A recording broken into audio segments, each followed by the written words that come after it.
Wesh la Startup Nation, j'espère que vous allez bien, que tout se passe pour le mieux pour vous. Bienvenue dans ce replay, tout simplement, qu'on a pu faire avec Anthony Bourbon qui est avec moi ici. C'était une dinguerie, je pense qu'on a passé 1h30 quasiment. Et c'est ouf, merci déjà. Et pourquoi les gens doivent regarder ce replay? Parce que ça va les motiver, on s'est bien marré, ça parle de business, c'est moderne, c'est jeune. Donc tout ce qu'il faut pour se lever du bon pied et aller chercher son destin et réussir à s'éclater tout en gagnant de l'argent. On a parlé de quoi aussi? On a parlé d'argent, on a parlé de motivation, on a parlé de comment réussir sa vie, dans quel appartement je vivais aussi, ça c'était sympa. Bref, on a parlé plein de trucs qui pourront vous intéresser à coup sûr. Profitez de ce replay, n'oubliez pas de vous abonner, like, les bails sur YouTube, vous connaissez je pense très bien. Et puis voilà, on va profiter.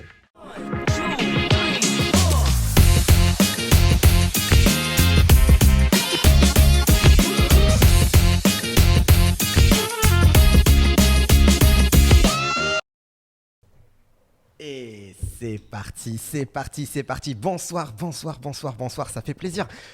On est de retour les amis, on est de retour sur Twitch, sur LinkedIn, sur Instagram pour ceux qui sont là et sur YouTube aussi, voilà, on est partout. Je vois qu'il y a déjà du monde sur le chat, ça fait plaisir, ça fait plaisir, ça fait plaisir. Bienvenue sur Le Patron, voilà le talk show où on ramène des VIP de l'entrepreneuriat.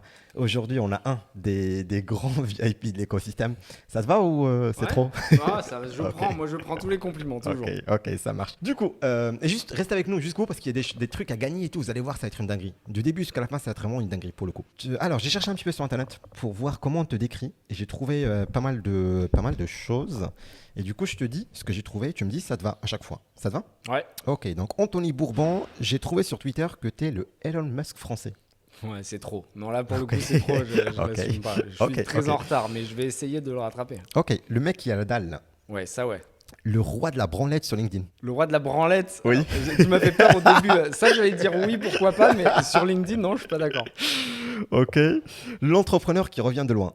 Oui, ça, oui. Ok. Sûr. Le SDF à 16 ans.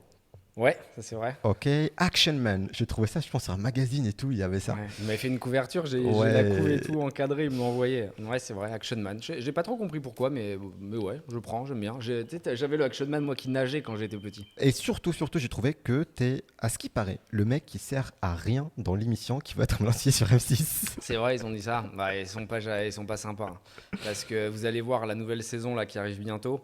Je pense que ça va faire mentir tous les haters. Ok, j'ai hâte. La liste est très très longue. Et aussi, j'ai trouvé un truc qui m'a fait mais trop marrer.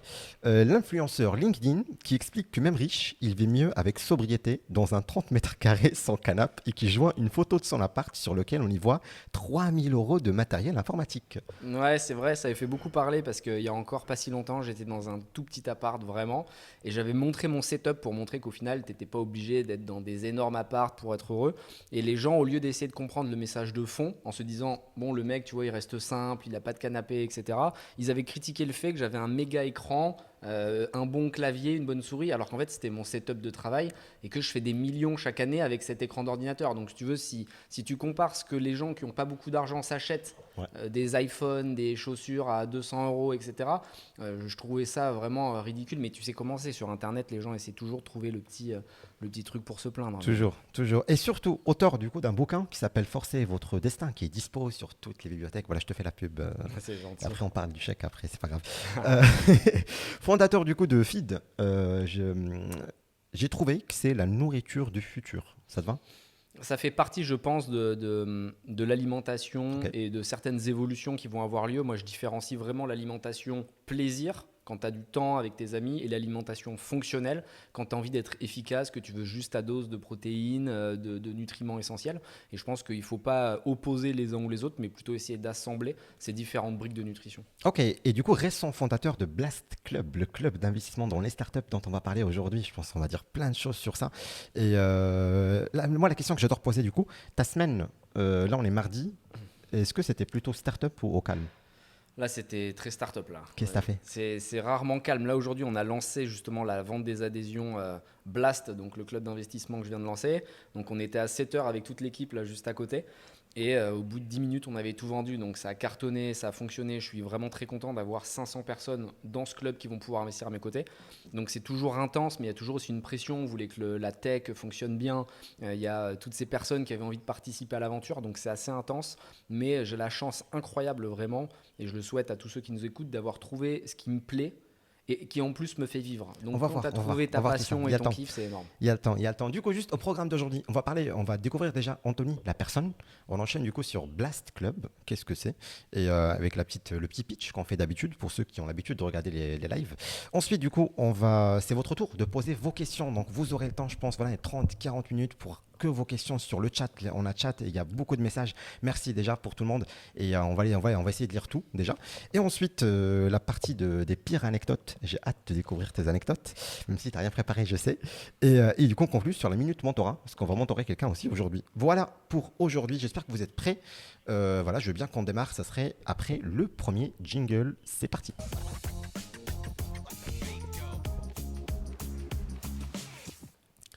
Yes, du coup la première partie s'appelle Qui es-tu? Et là l'idée ça serait qu'on puisse découvrir qui y es-tu. Sauf que j'ai un sablier, en vrai non, ça c'est pas besoin. L'idée voilà c'est que je vais te poser des questions, tu réponds très rapidement, vraiment très rapidement sans réfléchir. Ça te va? Ouais. Faut juste rapprocher un petit peu du micro, comme ça on est bon. Parfait, donc ton nom. Bourbon. Ok, pourquoi il se trompe toujours sur ça? C'est la deuxième fois. Ton prénom. Anthony. Tes surnoms ou ton surnom. J'ai pas de surnom, franchement. Ok, t'as quel âge? J'ai 34. Tu le vis bien? Ouais, très bien. Ok, ta ville de naissance. Bordeaux.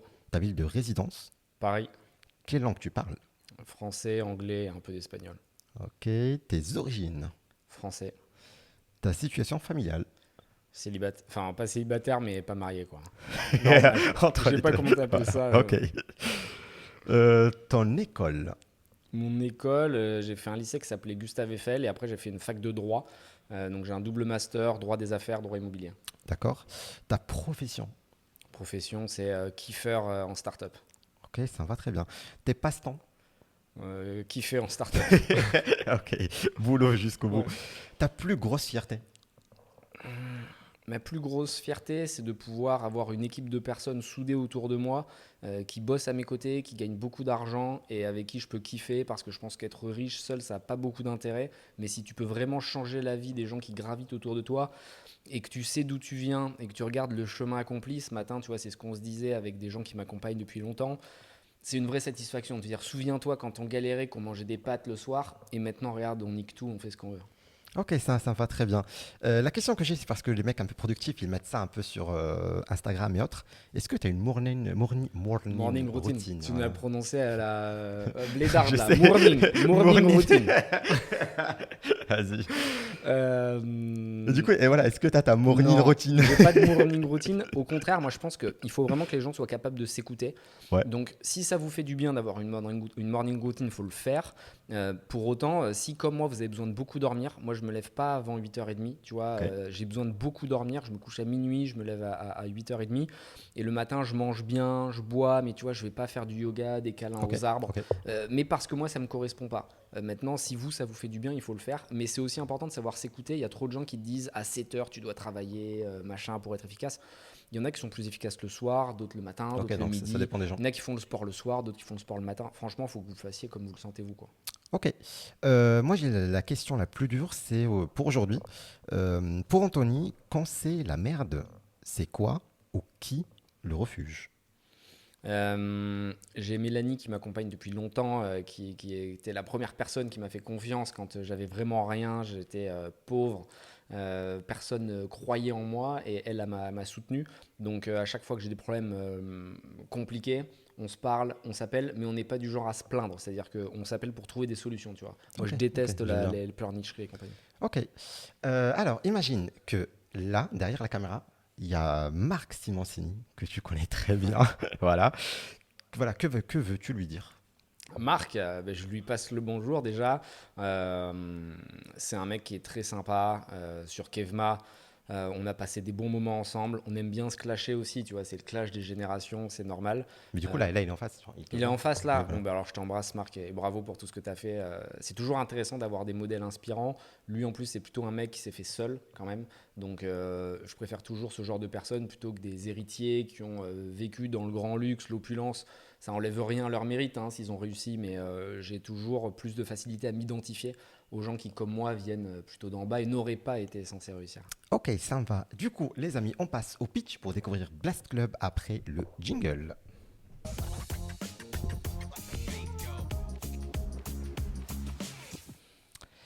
Parfait, donc là j'aurai le sablier par contre. Voilà, donc j'ai un petit sablier de 30 secondes à chaque fois, comme ça tu peux limiter tes réponses à 30 secondes. L'idée, voilà, c'est qu'on puisse découvrir Blast très rapidement. Et du coup, on va faire un petit tour voilà, sur le pitch de Blast de A à Z. Premier truc, c'est le client. Et du coup, décris-nous ton client. Parfait, c'est parti. Le client parfait pour Blast, c'est quelqu'un qui a des économies, qui a envie de gagner de l'argent à nos côtés et qui veut investir dans les startups, les meilleures du marché, quand moi j'investis. Donc je mets un billet dans une startup, tu peux m'accompagner à partir de 1000 euros jusqu'à 80 000 euros si tu as vraiment les poches profondes. Et ça te permet d'avoir accès aux startups qui sont logiquement complètement réservées à l'élite des investisseurs et de l'écosystème. Donc c'est une manière de démocratiser l'investissement startup au plus grand nombre. Et c'est ma mission que le peuple puisse toujours participer, surfer sur cette verticale qui est la plus rémunératrice d'Europe depuis 10 ans. Parfait, le timing il est excellent, excellent. Deuxième chose dont on parle après qu'on connaît le client, c'est le problème. Et du coup, c'est quoi le problème tant client? Le problème du client, t'as dit? Ouais. Le problème du client, c'est qu'aujourd'hui, s'il a des économies, il est incapable d'investir dans ce qui rapporte vraiment. On va lui proposer à la banque des investissements SCPI qui rapportent 5%, des vieux trucs pétés. Quand tu sais que l'inflation elle est à 8%, ça veut dire que quand tu investis, tu perds de l'argent. Les startups, ça vient bien au-delà de la bourse, de l'IMO, sauf que c'est réservé à ceux qui ont des énormes tickets, 200 000 euros minimum. Maintenant, c'est ouvert à tous. Et même si tu n'as que 10 000 euros dans l'année, tu peux faire 10 fois 1000 à mes côtés dans les meilleures startups du marché et donc gagner beaucoup plus d'argent que si tu l'avais placé dans les trucs traditionnels. Solution du coup. C'est quoi la solution? Qu'est-ce que tu proposes? La solution, c'est que moi, j'investis 3 fois par mois dans des startups, les meilleures du marché, puisque je vais les filtrer avec mon équipe, on va les vérifier avec mes avocats, avec mes comptables, on va vraiment faire un travail qu'on appelle de due diligence qui est super poussé. Je les propose au club et les personnes du club peuvent investir entre 1000 et 80 000 euros à mes côtés. Ils n'ont rien à faire de spécial, on s'occupe de tout, des démarches administratives, des démarches juridiques. Ils ont juste à aller sur blast.club et venir découvrir de nouveaux business à mes côtés. Donc en plus de l'argent, ça leur permet de se créer une culture générale du business. Parfait. Après, on parle de business model. Et du coup, comment tu gagnes de l'argent avec ta startup aujourd'hui? Blast, nous on vend des adhésions, donc c'est des passes, un peu comme tu vas voir le Soho House, tu payes un membership pour être membre du club. On a commencé ce matin, on en a vendu 500 en 1 minute, le temps d'allumer, tout s'était écoulé. Et puis après, on a assez traditionnellement ce qu'on appelle un carried, c'est-à-dire qu'on va prendre 20% des bénéfices lorsqu'il y aura une plus-value. C'est ce que font tous les fonds d'investissement du monde, sauf qu'un fonds d'investissement classique, tu dois payer des management fees de 4% chaque année. Nous, c'est des frais de structuration par deal, donc ça revient moins cher. Et évidemment, j'ai tout intérêt à ce que les dossiers marchent puisque j'investis moi aussi mon argent. Carré, l'MVP. Du coup, c'était quoi l'MVP de Blast Club?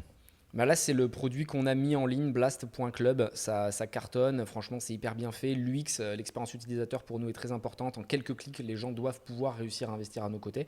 Et on va lancer le premier deal à la fin du mois d'octobre. Donc il va y avoir un live storm, donc c'est un visio en live avec les fondateurs. On va pouvoir leur poser toutes les questions et ceux qui sont intéressés pour investir pourront me dire moi je veux mettre 1000 euros, moi je veux mettre 5000, moi je veux mettre 80 000 et immédiatement les mettre à mes côtés et je crée la holding, tout le monde vient dedans, c'est hyper simple et rapide. Carré, après du coup la stratégie de distribution.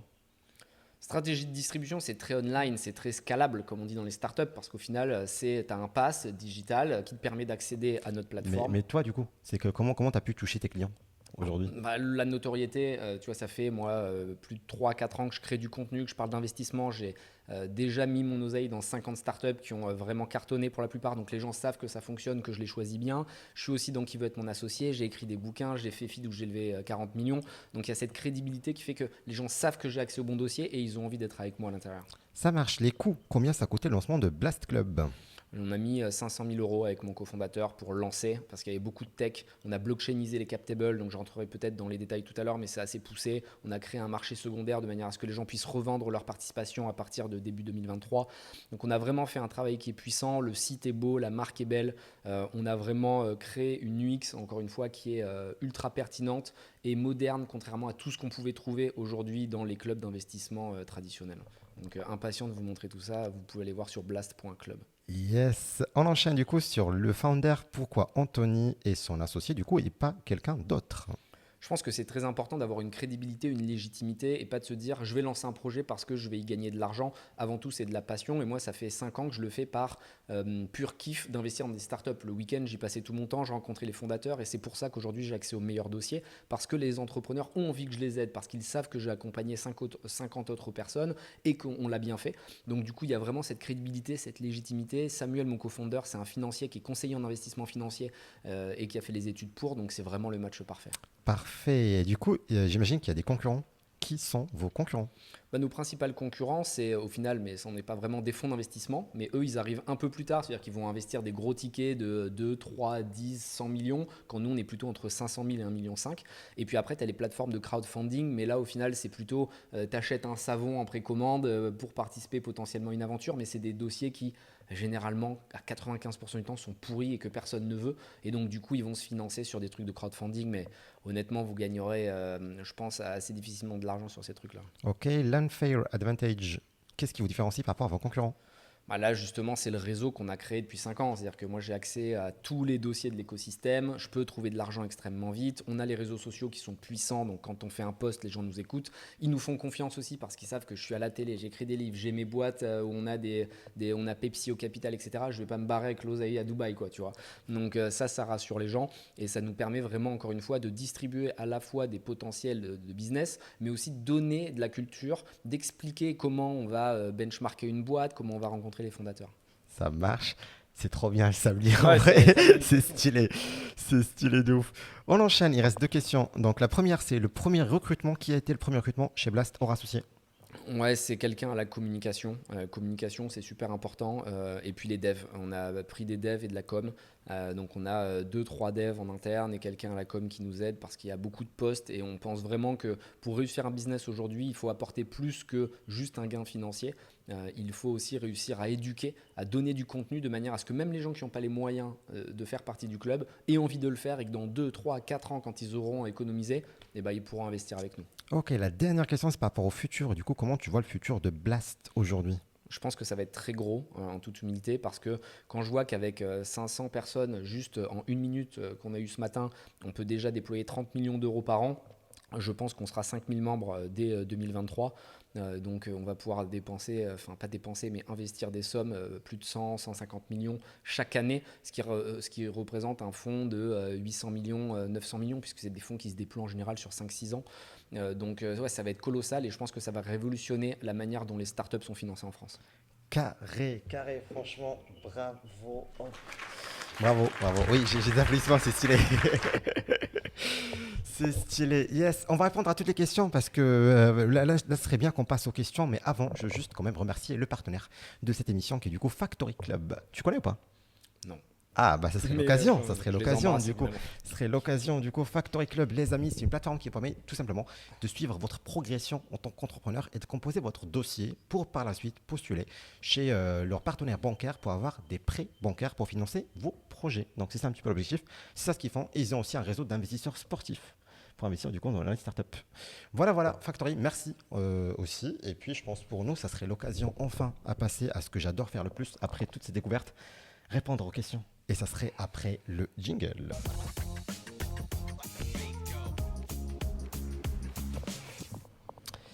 Yes, là, il y a trop de questions. C'est une dinguerie. Il y a trop de questions. J'ai une question, je tente au cas où. J'ai l'âme entrepreneur et je suis en école de commerce. J'aimerais savoir ce que pense Anthony des écoles de commerce, même si je sais pas. Je sais qu'il n'aime pas ça. Les écoles de commerce. Non, c'est pas que j'aime pas ça, c'est que je pense qu'il faut pas en faire une obligation. C'est-à-dire que si vous avez la chance d'être dans une bonne école et que ça vous plaît, c'est super. Moi, j'aurais adoré pouvoir apprendre plus rapidement que ce que j'ai fait dans les bouquins, etc. Je dis juste que c'est pas une fin en soi et que si vos parents vous poussent à y aller et que vous, ça vous plaît pas, faut pas le faire. Faut s'écouter Et je pense qu'on est à une époque où on a la chance de pouvoir se former online avec Internet. On n'a plus besoin de suivre 50 cours. Ça coûte quand même assez cher. La plupart du temps, c'est quoi 40 000, 50 000 l'intégralité de la formation. Avec 40 ou 50 000, moi, je te lance un business et je gagne de l'argent. Donc, si tu sais déjà ce qui te plaît et que tu es déterminé, te sens pas obligé d'aller à l'école. C'est bien si tu peux le faire, mais encore une fois, la réponse, c'est toi qui l'as. Ok. Alice qui nous dit comment les startups se présentent à vous. Alors les startups, elles nous connaissent parce qu'on est bien branché dans l'écosystème, donc ils ont toujours un pote de pote qui a notre mail et ils arrivent à nous shooter. Sinon, ils envoient à l'adresse mail de Blast, c'est deck@blast.club, si certains d'entre vous veulent nous envoyer leur projet, donc il faut envoyer un pitch deck. Et puis après, les fonds d'investissement me poussent aussi beaucoup de dossiers en me disant celui-là, il est un peu jeune pour nous. Nous, on investit des plus gros tickets, mais toi, comme tu es très early stage, donc Ouais. au tout début de l'aventure, regarde si ça te plaît. Et donc, du coup, en général, je suis le premier à financer les dossiers. Donc, celui qui prend le plus de risques, mais aussi qui gagne les plus gros multiples. Et puis, à l'après, 6 mois après, 1 an après, je transfère le dossier au fonds d'investissement qui prennent le relais par la suite. Mais du coup, quand tu dis early stage, c'est quoi la différence?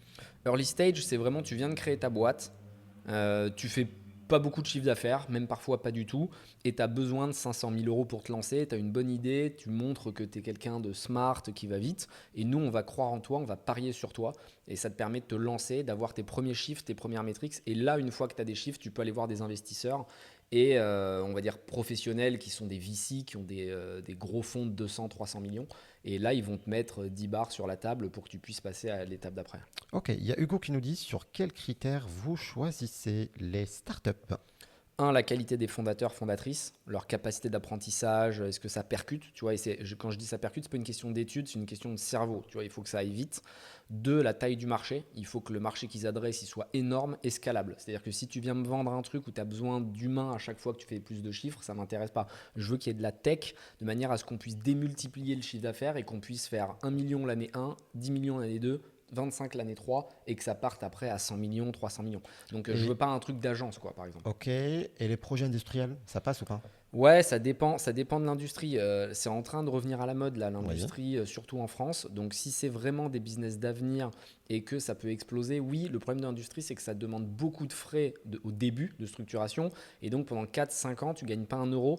Moi, j'aime bien les business qui sont rentables assez vite et qui démontrent quelque chose, comme Blast. Tu vois, c'est pour ça que j'ai lancé Blast de cette manière. Blast, j'aurais pas besoin de lever de fonds parce que j'avais la chance de pouvoir mettre de l'argent. Mais aujourd'hui, c'est autofinancé et ça va grossir seul, c'est scalable. Même si on est 10, on pourra faire facilement 100 millions d'euros, tu vois, de CA. Donc, je vais chercher ce genre de business qui va être capable de subsister par lui-même. S'il a besoin de lever, il peut lever, mais c'est pour accélérer et pas pour survivre. Ok.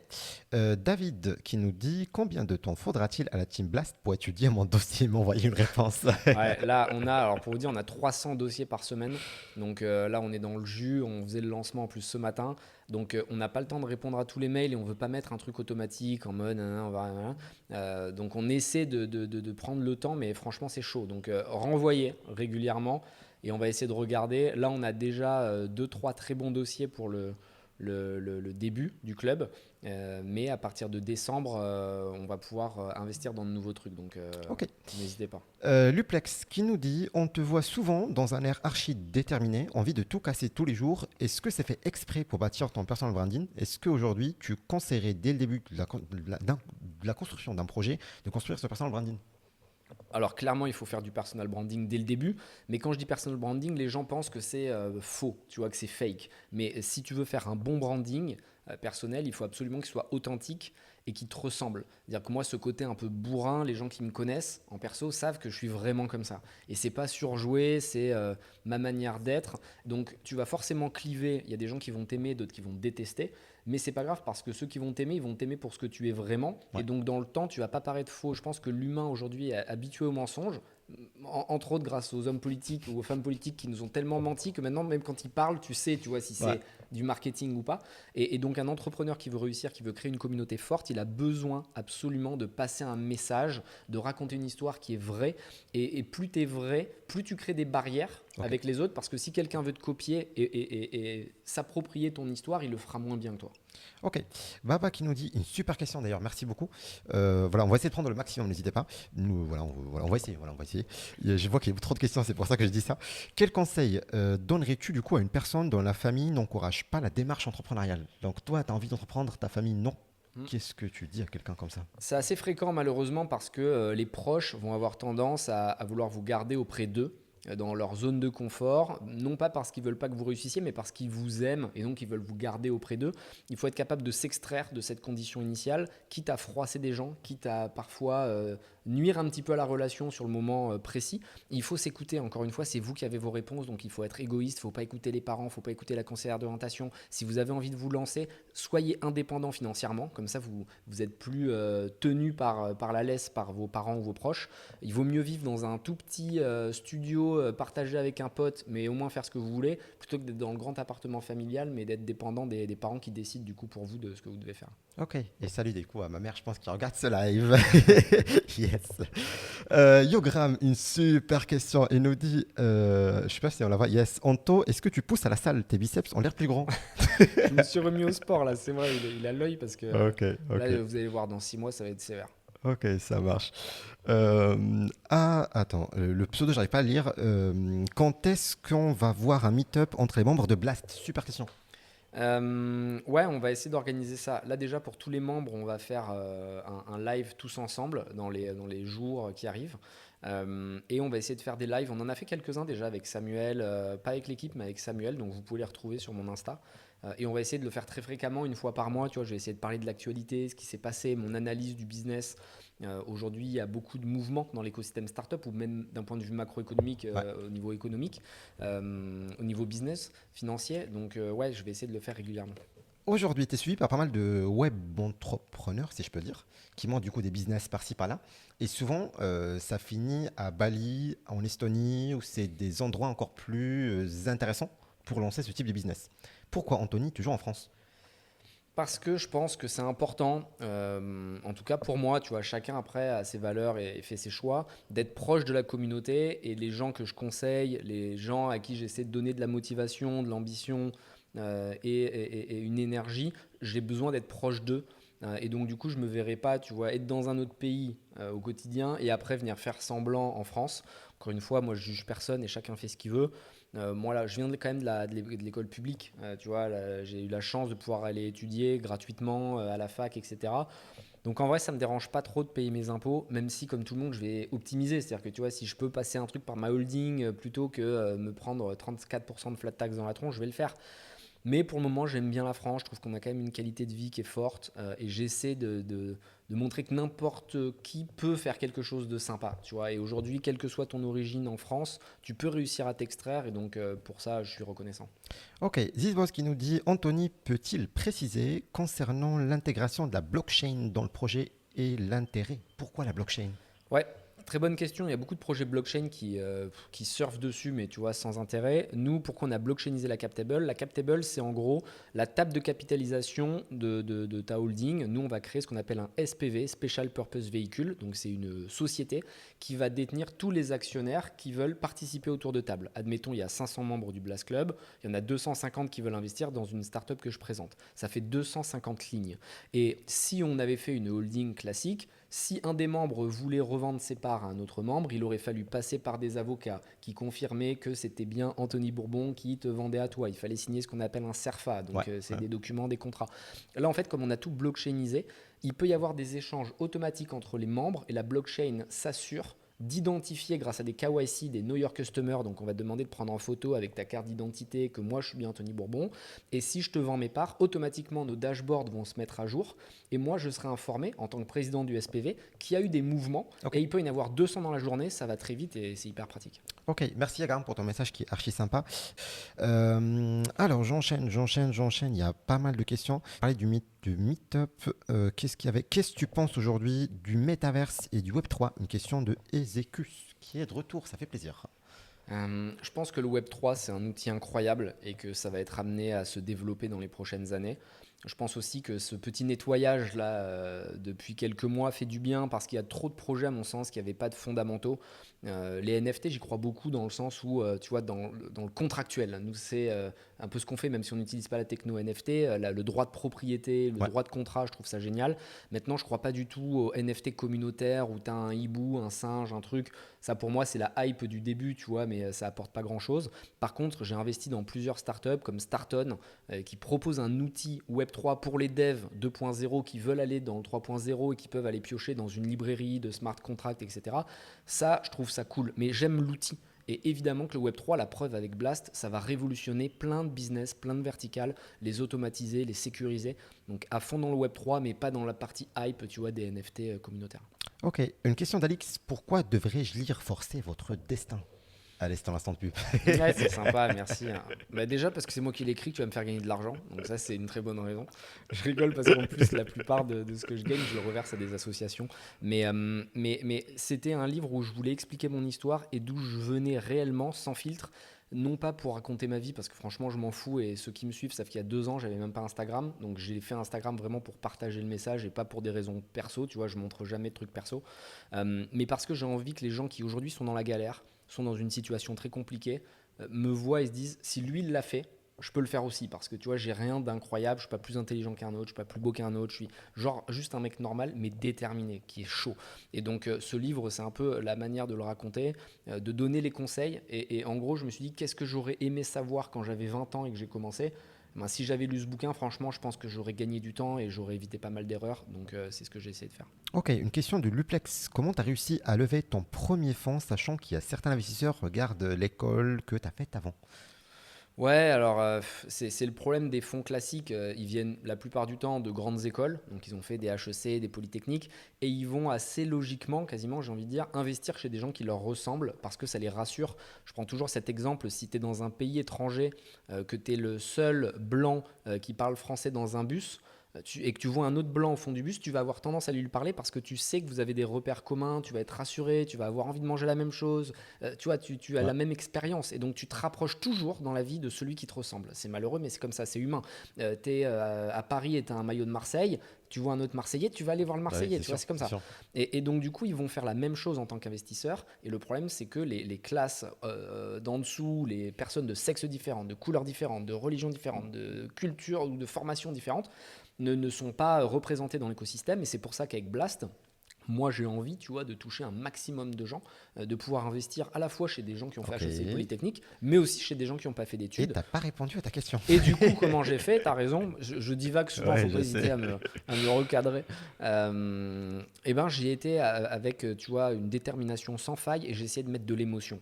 Mettre de l'émotion, ça veut pas dire faire Calimero, mais ça veut dire arriver en puissance et vendre autre chose. Tu vois, Mais, typiquement, nous, on vendait des barres en chocolat. ok, mais comment t'as trouvé du coup les premiers J'avais fait une conférence sur la food tech et j'avais mis une énorme énergie. Et c'est-à-dire qu'à la base, je n'y allais pas pour lever de l'argent, mais quand tu fais quelque chose, tu dois être préparé et tout éclater. C'est-à-dire qu'il n'y a pas un rendez-vous, moi j'arrive pas, je suis chaud. Tu vois, je suis toujours chaud. C'est-à-dire que même là, tu vois, il est tard, je me suis levé à 6 h ce matin, je suis chaud. Je dis, si il faut qu'on démarre vraiment, je sais que je vais démarrer. Et donc en fait, à chaque fois que vous faites quelque chose, vous devez prendre du plaisir. Et comme vous êtes bon dans ce que vous faites parce que vous kiffez, vous allez attirer des gens. Quelqu'un est venu me parler, m'a dit, est-ce que ça te dirait de pitcher? J'ai pitché, j'y étais, je les ai défoncés. J'ai levé 500 000, puis après j'ai levé 3 millions 3 mois après, puis après j'ai levé 15 millions, puis après j'ai relevé 15 millions, et voilà, après c'était parti. Ok, et j'enchaîne. Oui, voilà, Baba qui nous dit comment faire pour attirer des bons développeurs logiciels. Des bons devs, c'est compliqué à avoir parce que ils veulent pas trop travailler en CDI la plupart du temps. Tu vois, c'est plutôt des freelances, ils aiment leur liberté, etc. Donc, essaie déjà de choper une bonne équipe de free. Et quand tu arrives à les faire rêver sur le projet, à leur montrer des chiffres, là, tu peux les incentiver. Les devs, je pense qu'il faut leur donner des pourcentages. Moi, typiquement, tu vois, sur Blast, je les ai incentivés sur le chiffre d'affaires, sur ce qu'on allait aller chercher. Et ça les motive. Les devs, c'est pas tant l'argent au final qui peut les convaincre, c'est plus la qualité du projet aussi. Il faut qu'il y ait de l'oseille évidemment, mais tu vois, il faut que tu leur racontes une mission, une histoire. C'est souvent des gens avec beaucoup de passion et de valeur et qui veulent aller un peu contre le système. Donc quand tu fais des projets innovants, modernes, ça leur parle en général. Ok, Luplex qui nous dit est-ce qu'il faut faire de la traction avant pour se présenter sur Blast? C'est toujours mieux d'arriver avec des chiffres parce que tu peux démontrer que ton idée elle a du potentiel. Maintenant, ça nous arrive d'investir sur un PowerPoint, mais la plupart du temps, c'est quand le fondateur ou la fondatrice, ils ont déjà réussi des boîtes, qu'ils ont, tu vois, un nom et qu'ils ont prouvé. Alors c'est injuste, c'est un peu comme en boîte de nuit, tu vois. La première fois, tu rentres pas parce que tu n'es pas un habitué. Mais la réalité, c'est que en tant qu'investisseur, évidemment que j'ai plus tendance à parier sur quelqu'un qui a déjà loupé des boîtes, vendu des boîtes, essayé des boîtes, parce que les erreurs qu'il a commises, il ne va pas les refaire. Donc même si un investisseur est là pour financer l'échec, c'est aussi notre travail, on doit quand même se concentrer sur un maximum de rendement et donc privilégier les fondateurs qui ont une certaine expérience. Ok, Max qui nous dit, penses-tu pouvoir devenir un mentor pour un jeune comme moi? N'hésite pas à me citer sur LinkedIn, j'aimerais discuter avec toi. J'ai beaucoup de demandes comme ça. Malheureusement, je le fais plus parce que je veux bien le faire. Tu vois, au début, je Ouais. le faisais quand j'ai commencé il y a 4-5 ans, j'avais du temps. Maintenant, je suis dans trop de boards de start-up et je pense que la réputation, c'est le plus important. C'est pour ça que les gens ont envie que j'investisse chez eux parce qu'ils savent que je vais être game changer. Et donc, je suis obligé de me concentrer dans les projets où j'investis. Mais continue de chercher et tu vas trouver quelqu'un. Et si tu trouves personne, lance-toi, n'attends pas. Ok, Alex qui nous dit, j'aimerais lancer ma startup Web3, mais je n'ai pas les compétences dev. Je pense recruter de bons devs après la levée de fonds, mais est-ce que ce problème de compétences peut m'handicaper avec la confiance des investisseurs? C'est toujours important quand tu es dans un sujet très tech d'avoir effectivement un des cofondateurs qui a la casquette. Donc, trouve-toi un cofondateur, essaie de motiver quelqu'un, de l'aligner avec toi dans l'aventure, de lui donner des pourcentages, de manière à ce qu'il puisse porter ce message et cette conviction devant des investisseurs qui évidemment seront rassurés d'avoir un profil qui est techos, quoi. Du coup, pour lancer une boîte dans le Web3, il faut avoir un profil dev Web3 comme associé? C'est conseillé, même au-delà du Web3, dans n'importe quel sujet tech, Ouais, tu as besoin d'avoir des gens, ou alors, un peu comme moi, tu as la chance d'avoir des fonds et tu peux te payer une vraie bonne agence ou un vrai le dev au dev, début ok. pour POC, c'est pour faire ta preuve de concept. Et après, bon, bah, tu payes des gars parce que dans tous les cas, quand tu as de l'oseille, tu peux payer, donc tout le monde vient. Mais quand tu n'as pas trop les moyens, le mieux, c'est quand même de s'associer avec quelqu'un qui a les compétences. Et est-ce que tu investis dans des boîtes qui sont totalement montées sur du no-code? J'ai failli investir dans une école de no-code, mais j'y suis pas allé parce que c'était un peu trop loin de ce que j'ai l'habitude de faire. Si Journée était en no-code au début, je crois. Journée, c'est de la livraison de repas chaque semaine. Et leur truc, c'est journée.fr, je crois, ou journée.co. C'est en gros, tu commandes et une fois par semaine, tu reçois tous tes plats. Moi, je Ok, mange que ça, ok, tu vois. stylé. Et tu les mets au micro-ondes Ok, et ça te réchauffe. Donc, je mange ça et du feed, moi, tu vois, typiquement. ok. Dylan qui nous dit, avoir des fondateurs à mi-temps, est-ce que c'est rédhibitoire pour avoir des investisseurs? Est-ce qu'il faut être à temps plein? Ouais, c'est une question compliquée. Moi, j'aime bien quand même quand les gens sont à fond, tu vois. Ouais. Parce que Mais du coup, est-ce que malheureusement, ça passe ou ça casse? non, ça peut passer. Ça m'est déjà arrivé d'avoir quelqu'un de très motivé en face, me dire je suis à mi-temps pour telle raison, parce que j'ai besoin de faire rentrer de l'oseille pour la famille, pour vivre, etc. Mais dès que ça marche, dans X semaines, X mois, t'inquiète, je me mets dessus. Et tu vois, logiquement, c'est un contrat qu'on passe entre les deux. Ça m'est déjà arrivé avec Papépi, par exemple, où on est rentré au tout début et on lui a dit voilà, dans 3 mois, tu quittes ton job d'infirmier, tu t'y mets. Et voilà, donc tout est possible. En fait, il n'y a pas de règle. Ok. Mais c'est quand même toujours mieux de dire je suis à 100% dans l'aventure et je me déboîte, quoi. Ok. Hugo qui nous dit, donc si j'ai bien compris, il n'investit pas dans les boîtes qui vendent un produit physique. Plus trop. Plus trop parce que j'ai vu à quel point c'était compliqué. Les sujets de production, de supply chain, de coûts d'acquisition qui ont explosé aujourd'hui avec Facebook, l'iOS 14 qui met beaucoup plus de barrières. C'est-à-dire que tu peux plus savoir à qui tu parles. Typiquement, au début, quand tu étais sur Facebook, tu pouvais décider de vendre un produit, enfin en tout cas de pousser une pub à un jardinier homme entre 30 et 35 ans. Et aujourd'hui, tu peux plus savoir si c'est un homme, si c'est un jardinier et quel âge il a. Donc, c'est-à-dire que tu pousses une pub, mais ça peut être une femme de Ouais. 65 Ouais. ans, comme un jeune de 13 ans.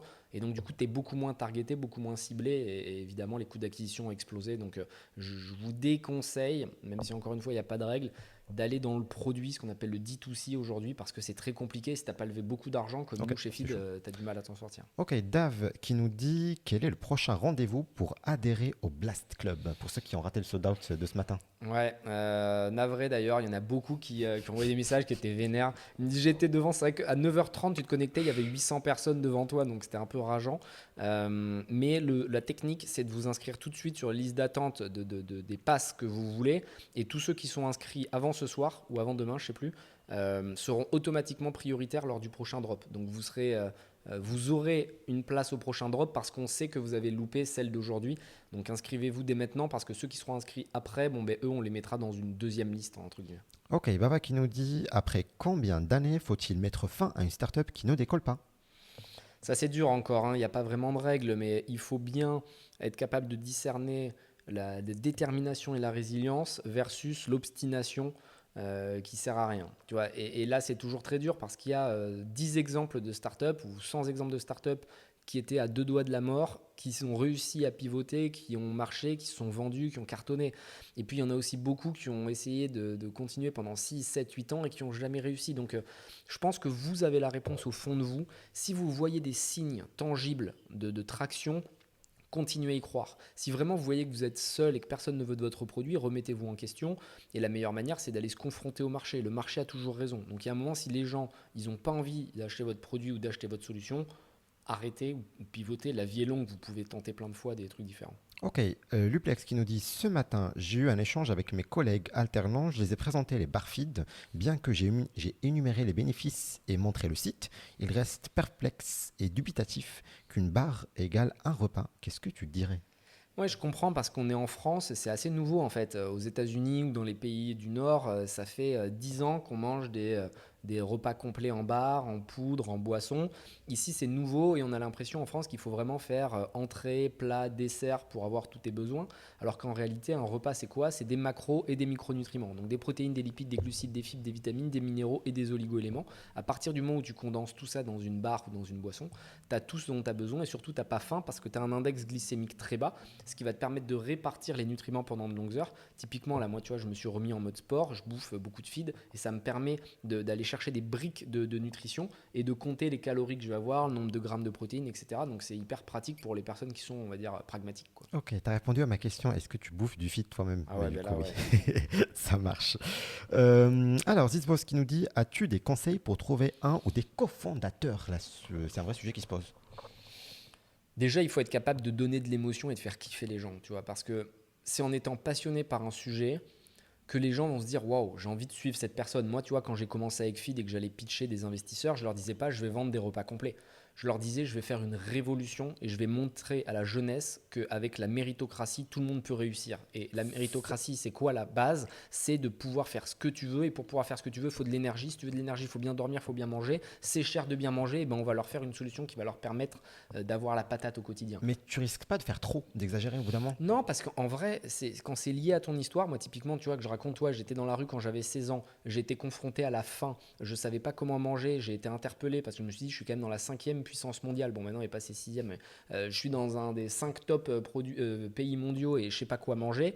Tu vois, ça pose un problème. Et donc, du coup, c'était complètement lié à mon aventure. Et quand j'ai dit je vais lancer ce produit et j'ai envie de montrer que tout le monde peut réussir et que ce produit feed, il a vocation à motiver les gens, à emmener de la détermination. Et c'est pour ça que tu regardes nos packaging, il y a des mots et des points forts dessus. Tu vois, il y a oser, se lever, essayer. Et tout ça fait qu'à un moment, ça prend. Il y en a qui vont pas kiffer le message et d'autres qui vont kiffer. Et c'est là que ça fonctionne. Ok, alors, Ruskov qui nous dit: hello Anthony, je suis chez Stracker, le premier transitaire au monde 100% connecté avec un modèle SaaS. Est-ce que ça pourrait t'intéresser? Faut que j'en sache plus là, c'est dur C'est comme trop ça, court. mais faut que tu m'envoies un deck à deck@blast.club et je te dirai. Ok, alors, il y a trop de questions. Franchement, je suis perdu. Il y a tellement, tellement de questions. Voilà, j'essaie un peu de choisir. Ah, merci beaucoup, Gallo. J'adore la question. Tu sais que Oussama Ammar, il a lancé Better Call Ous. Ouais. Voilà. Et Gallo, il nous dit: à quand un Better Call Anthony? Ouais, peut-être, hein, faudrait le monter. Franchement, j'ai pas beaucoup de temps. Tu vois, c'est le genre de business pas scalable pour moi, ça. Ah, mais du coup, la question que moi j'ai, c'est: Oussama, il a facturé chaque demi-heure à 300 euros. Ouais. Toi, tu factures combien la demi-heure? Bah, en fait, pour moi, c'est pas rentable, c'est pas assez, tu vois. Ouais, mais si tu devrais mettre un prix. Bah, franchement, en général, ça va paraître bizarre, mais quand je fais un truc, c'est 10 000 euros de l'heure. Ok. Donc, tu vois, le problème, c'est que si tu veux rentabiliser. Ça, c'est typiquement un business pas scalable. Parce que tu vois, même si tu fais 10 heures par jour, tu gagnes un truc bidon, Ouais. concrètement, par rapport à ce que tu pourrais faire avec un produit technologique. Et donc, c'est un truc que je fais. Parfois, je donne des cours gratuitement. Et je préfère faire des cours gratuits ou des lives gratuits de temps en temps et essayer de le donner à un maximum de monde plutôt que de vendre à 300 balles. Tu vois, c'est pas ma méthode. Je préfère ok. donner un maximum d'informations gratuites pour que les gens puissent en profiter. Vendre à une personne, je trouve ça dommage. Ok. Ace qui nous dit: une question qui me tient à cœur. J'ai peur de poser des questions pour sonder l'idée de ma startup pour cause me faire voler l'idée. Comment faire? Très très bonne question. Du coup, les gens qui ont peur de parler de leur startup parce que tu as peur de te faire voler l'idée. Qu'est-ce que tu leur dis? Alors ça, je pense que c'est une erreur, mais c'est normal, on pense tous ça au début. Les gens sont pas là en train d'attendre la moindre idée pour se jeter sur un business. Entrepreneur, c'est un état d'esprit et jamais tu entendras quelqu'un se dire « Ah, j'ai entendu ça, je vais le faire avant lui ». Parce que justement, si tu kiffes ce que tu fais, que tu es passionné, tu es le meilleur pour le lancer. Typiquement, tu vois, moi, Blast, euh, même si vous m'écoutez, ça va être compliqué pour vous de lancer parce que vous n'avez pas le réseau des investisseurs, ça fait pas 50 boîtes dans lesquelles vous êtes rentré, vous n'avez pas fait qui veut être mon associé, vous n'avez peut-être pas les mêmes liquidités, etc. etc. Et donc, j'ai pas peur du tout d'en parler ou d'avoir des concurrents parce que j'ai créé des barrières à l'entrée de base, tu vois. Donc, essayez plutôt de voir le problème à l'envers, soyez passionné par ce que vous faites et soyez le meilleur dans cette verticale et parlez-en autour de vous, ça va motiver des gens et qui vont s'agréger autour de ce projet. Et puis, vous rencontrerez d'autres co-founders. C'est un peu ce qu'on disait tout à l'heure pour compléter. Va dans un milieu où il y a des gens qui te plaisent. Tu es la moyenne des 5 personnes qui t'entourent en fait. Donc si tu t'entoures de Mathieu Stéphanie, losers, j'ai l'associé voilà, juste à le faire. tu vois, si tu t'entoures de gros losers, tu vas être un gros loser. Ok. Moi, tu vois, j'essaie de m'entourer de gens brillants, plus intelligents que moi. Et du coup, quand je suis avec eux, je me dis pas ouais, trop cool, j'ai réussi, c'est bon, je peux aller me reposer. Non, je vois des gens brillants, je me dis faut que je les batte. Et Ok. tu vois, c'est une compétition qui est saine. Ok, il y a Bilal qui nous dit très belle œuvre d'art derrière. Anthony doit sûrement être intéressé par Studart, la plateforme qui met en relation des jeunes artistes prometteurs avec des entreprises engagées. Je t'envoie un mail juste après l'émission. Ouais, vas-y, go, j'adore l'art. J'ai investi chez Lito, qui est la boîte d'un pote qui fait de l'art aussi, qui fait des copies conformes en fait, qui scannent avec la validation des ayants droit des œuvres. Ah, Alors c'est ça, bien. ce n'est pas un, ça c'est un Libae, c'est une vraie œuvre pour le coup.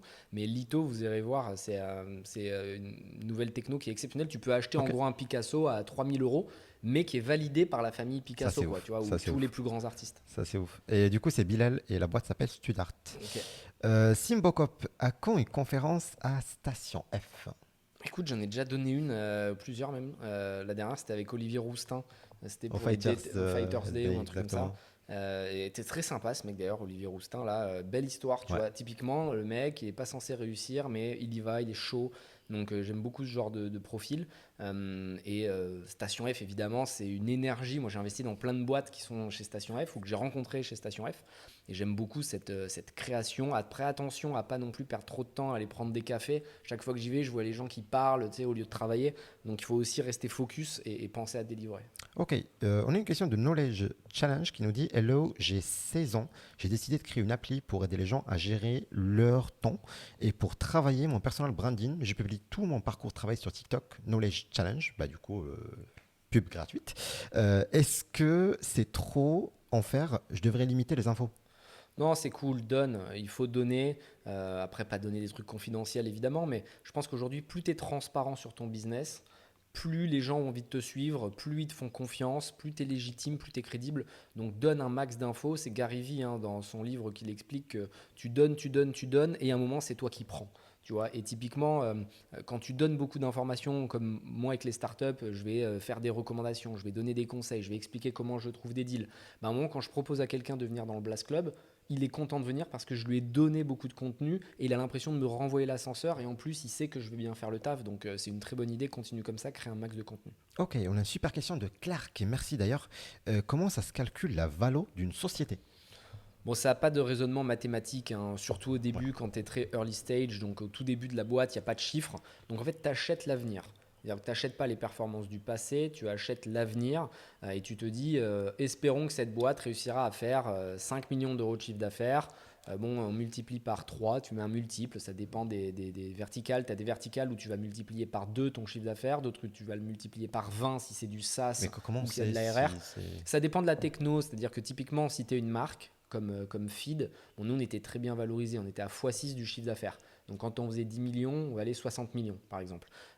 Mais si tu es une boîte de tech avec ce qu'on appelle du récurrent, de l'ARR, des revenus récurrents annuels, tu vas être valorisé x20. Donc si tu fais 10 millions, là tu vas valoir 200 millions toi. Et au début, ce qui se passe, c'est que la boîte ne vaut rien. Donc de toute façon, ça ne sert à rien, il n'y a pas de chiffres, etc. Et on se dit juste, bon voilà, un investisseur, il veut entre 15 et 25% de la boîte quand il arrive. Il met entre 500 000 et 1,5 million. Bon, après, tu fais les calculs nécessaires. Tu vois, si tu mets 500 000 euros et tu prends 25% de la boîte, ça va te faire une valo post-monnaie à 2 millions. Encore une fois, il n'y a pas de règle, c'est de la négociation et en réalité, c'est surtout le rapport de force. Qui a le rapport de force? L'entrepreneur ou l'investisseur? Ok, Julien qui nous dit combien de boîtes ne sont pas prises chez Blast? Énormément. On en reçoit 300 par semaine et on en fait 3 par mois. Donc, ça fait un gros ratio. C'est très dur d'être sélectionné, mais ça, c'est la même chose dans tous les fonds, quoi. Ok. Même si nous, encore une fois, on n'est pas un fonds, on est un club d'investissement, mais bon, c'est le même principe. Ok, Hugo qui nous dit moi, créer une startup qui vend des produits physiques, Anthony Bourbon ne surtout plus vendre des produits physiques, ça marche plus. Ouais, mais c'est pour ça que c'est crédible au moins. Tu vois, je dis la vérité parce que je devrais dire non, c'est trop bien, allez-y. En réalité, moi, je vois à quel point c'est dur. Nous, ça fait 5 ans qu'on travaille. On a quand même levé beaucoup d'argent. On a Ouais. une marque feed qui est très puissante, très connue. On a des produits maintenant qui sont vraiment meilleurs que ce qu'on avait au début. Il y a eu un énorme travail de R&D, mais c'est long, ça met du temps, c'est coûteux. Avoir les bons profils, c'est compliqué. Les investisseurs aujourd'hui n'y vont plus parce qu'ils ont vu que c'était pas explosif comme business. Donc vous aurez beaucoup de mal à lever des fonds en faisant une DNVB, Digital Native Vertical Brand, quoi, une marque digitale grosso modo. Mais si c'est du produit, genre vraiment du pur produit, style, je sais pas moi, ça peut être des skateboards, des papépiles, tu vois, de la bouffe. Est-ce qu'il y a encore un marché pour ça aujourd'hui? Ou surtout des fonds Je pour pense ça? que c'est un marché que tu dois faire si tu es capable d'être rentable dès le début, que tu as une grosse communauté. Mais c'est plus un business avec lequel tu pourras lever des fonds. Ce sera très compliqué. Il y aura pas de. Tu auras 2-3 contre-exemples. Tu as Respire, où j'ai Ouais. investi, moi. Tu as Papépi en ce moment parce qu'ils ont tellement de visibilité, ils parlent au président, etc., etc., que ça a de la fame. Mais pour un Papépi ou un Respire, tu as 300 startups qui galèrent et qui échouent. Donc Ouais. le Ok, rapport ok. est Et mauvais. très bas. Ok. Merci beaucoup d'ailleurs pour les follow et tout. Je vois pas mal de messages, ça fait toujours plaisir. On n'a pas fini parce que là, il est temps qu'on passe aux anecdotes. Et ça serait après le jingle.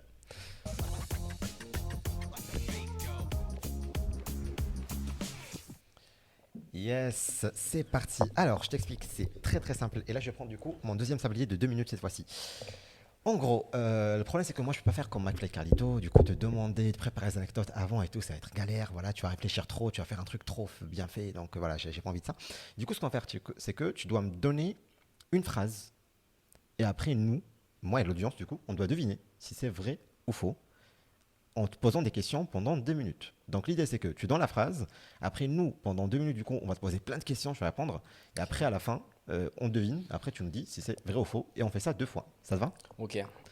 Ça marche. Donc 3, 2, 1. J'attends ta première anecdote. Je te donne une anecdote. Et elle est vraie. Ouais. Euh, En une phrase. Ouais, le problème, c'est que j'ai tellement raconté ma vie sur Ouais, je les sais, je réseaux que sais. c'est dur de trouver un truc. Vous allez tous me cramer direct. Euh,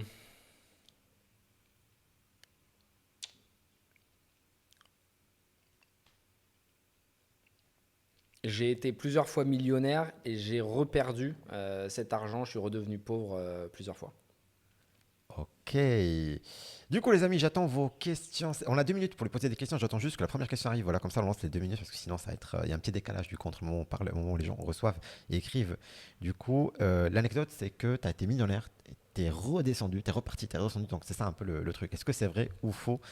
Donc, j'attends vos questions. Voilà. Et après, on lance du coup les 2 minutes pour pouvoir du coup savoir si c'est vrai ou si c'est juste du bullshit. Voilà. Et que tu es resté millionnaire toute ta vie. Ouais. Je suis né millionnaire peut-être. Ok. C'est parti, donc on a 2 minutes pour poser plein de questions. Tu as recréé le même business pour te relancer. Non. Ok, millionnaire en patrimoine ou en cash? En patrimoine au début, en patrimoine. Maintenant en cash, mais en patrimoine au début. Ok, quand tu dis j'étais, je suis passé, c'est quelle période temporelle? Entre 18 et 25 ans. Ok, est-ce que tu as eu des problèmes avec la banque?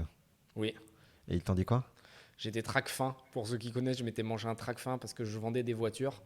Et en fait, j'en vendais trop. Et ils m'ont dit, attends, je comprends pas, tu as 18 ans, tu es à la fac et tu fais 400 000 euros de flux Ok, bancaire par ok, mois. Donc ok. ouais, j'ai été trac-fin et j'ai été comment t'appelles ça?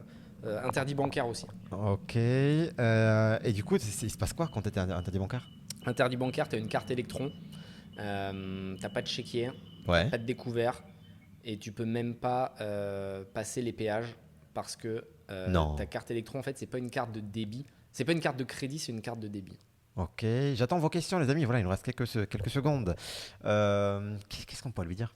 À quel âge tu as été millionnaire la première fois? Très bonne question.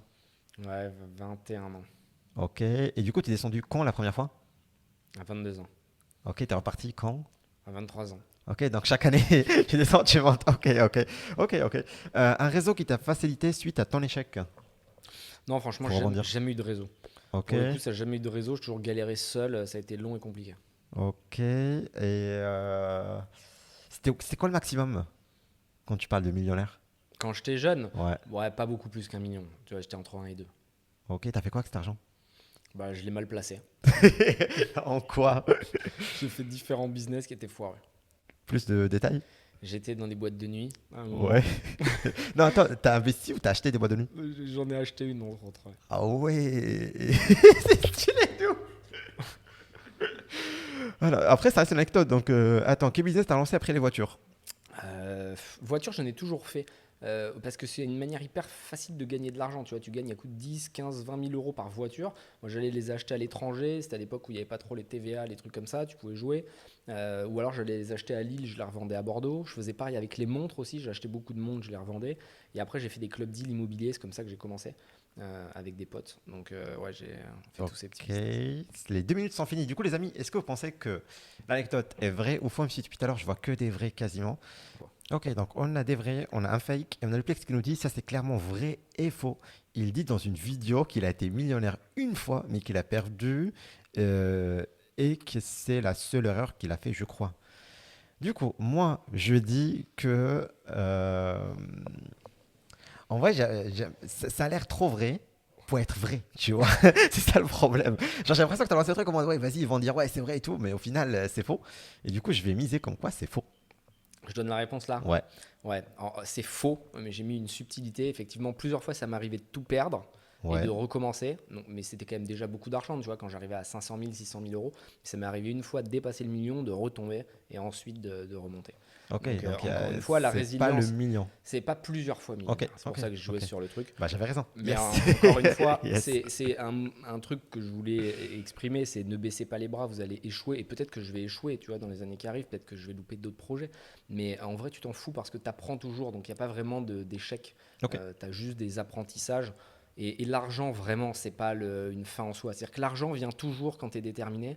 Et j'ai entendu une phrase tout à l'heure qui est très vraie, et c'est Lucas qui me l'a dit, donc je lui fais le big up.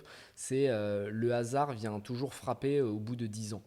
Donc tu vois, c'est toujours les gens te diront ah oui, t'es tombé au bon endroit au bon moment, sauf qu'en fait ça fait 10 ans que je galère et que j'essaie. C'est comme Blast, tu vois, je sais que ça va cartonner. Les gens vont dire ah il a eu de la chance, il est tombé au bon moment au bon endroit. Non, ça fait 10 ans, tu vois, qu'on fait du business, 10 ans que je fais de l'investissement, 10 ans, il n'y a pas Ok, de hasard ok, dans la donc vie. il y a le temps. Ok. Deuxième anecdote?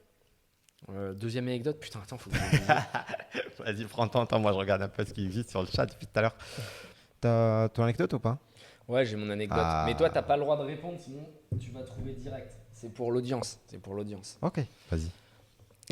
J'habite toujours dans mon 40 mètres carrés. Ok. Est-ce qu'Anthony habite toujours dans son 40 mètres carrés, vrai ou faux? Du coup, là, on va te poser des questions voilà, pendant 2 minutes. Et moi, j'ai pas le droit de participer à ce qui paraît.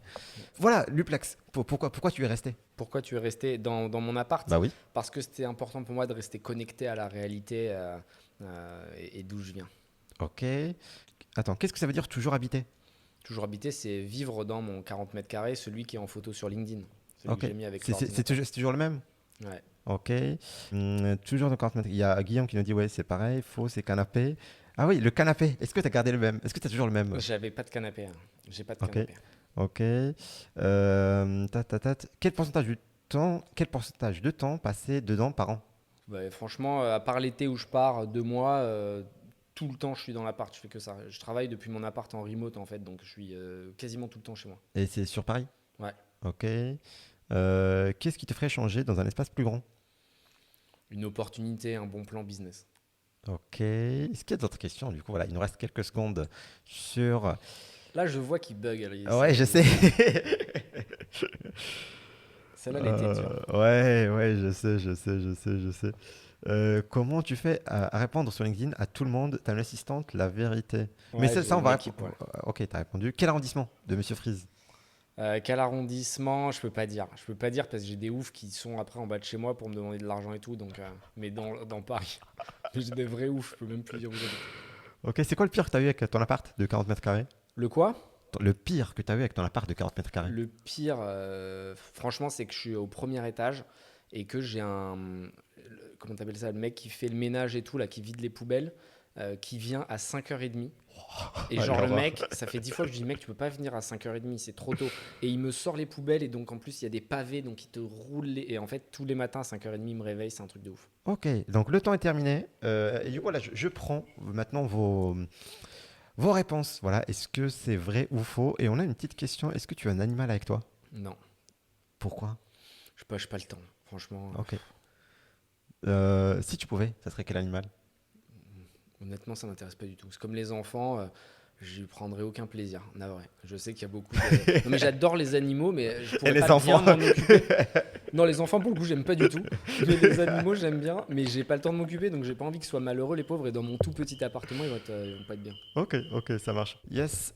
Du coup, ils nous disent vrai, mais c'est un nouveau 40 mètres carrés. Faux, faux, vrai. Bah, du coup, il y a beaucoup de vrai, beaucoup de faux. On va dire que c'est faux, d'après l'audience. J'en vois un qui a eu pile poil bon, qui dit: je pense qu'il a saisi une opportunité. Donc, ouais, c'est vrai. Là, j'ai saisi une opportunité. Je fais un bon deal et donc du coup j'ai laissé ce petit appart de 40 mètres carrés. Ça me fend le cœur d'ailleurs. Enfin, je l'ai toujours en fait, mais faut que je m'en occupe. Mais oui, j'ai quitté cet appartement, entre autres parce que le mec qui venait chaque matin à 5h me faisait péter un câble en fait, et donc j'étais fatigué, tu vois. Donc Ok. c'était pas tant un problème de taille, c'était un problème il y avait trop de bruit, Ok. c'était insup. Donc du coup, ouais, je l'ai quitté. J'essaierai de montrer le nouvel appart bientôt, mais je sens que ça va faire rager les haters, donc je sais pas, on verra Et plus tard. du coup, t'es resté dans Paris. Ouais, je suis resté dans Paris. Ok, ok, ok, ça marche. Ok, bah j'attends la photo du coup de l'appart. Yes. Du coup, rive droite ou rive gauche l'appartement? Ouais, je peux pas dire. Là, il y a trop de fous, vous vous rendez pas compte. J'ai des gens, ils font des trucs de ouf, ils campent devant les bureaux et tout, c'est des malades. C'est vrai? Ouais, ouais, c'est vraiment, c'est lourd. Ok, ok, Mais, putain, c'est ouf. quand je dis faut être déterminé, résilient pour lever, ça veut pas dire qu'il faut harceler les gens, les gars. En fait, ils ont trop pris au pied de la lettre ce que je disais. Ok, ok. Bah du coup les amis, on revient à vos questions avant qu'on passe au mentorat. C'est parti après le jingle.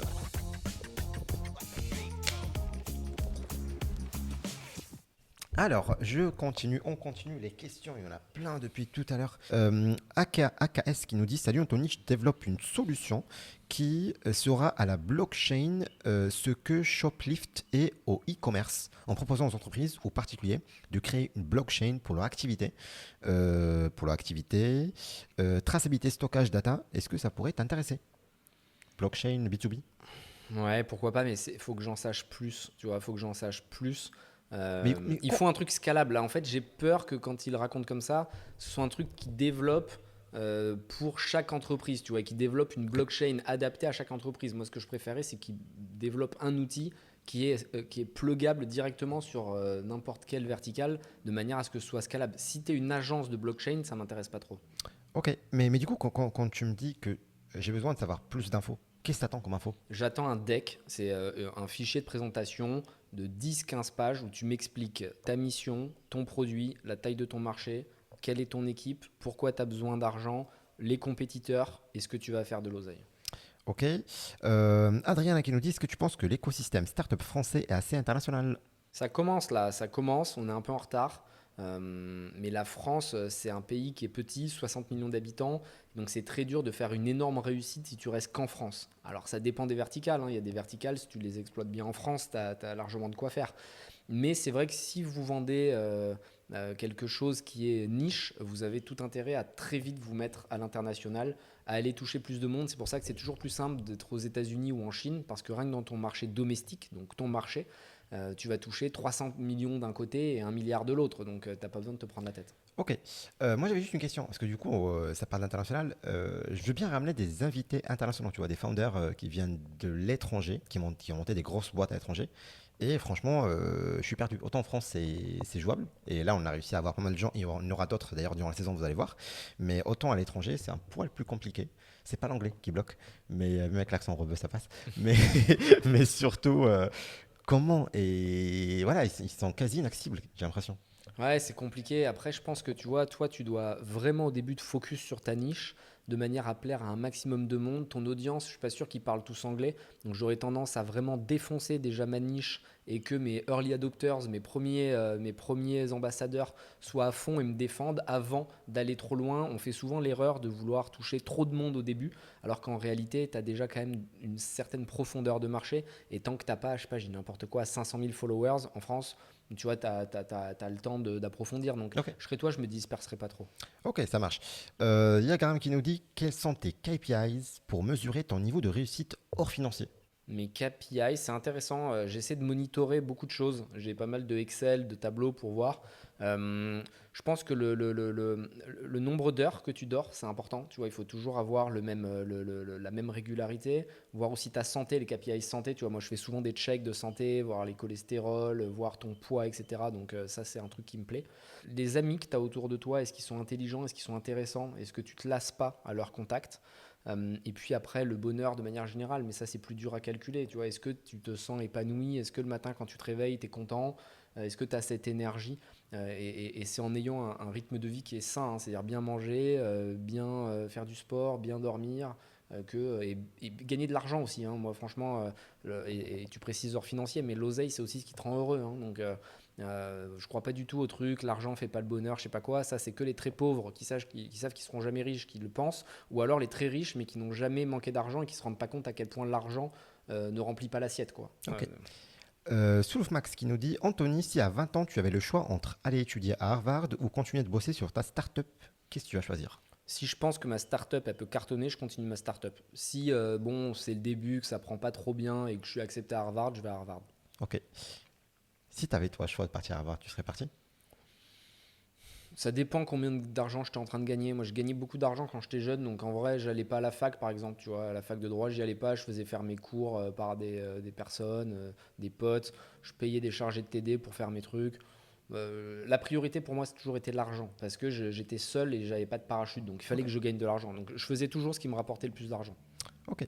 Ezekis, je t'ai vu, en plus j'ai vu ta question tout à l'heure, désolé. Avec Blast, est-ce que vous investissez dans le jeu vidéo? Ouais.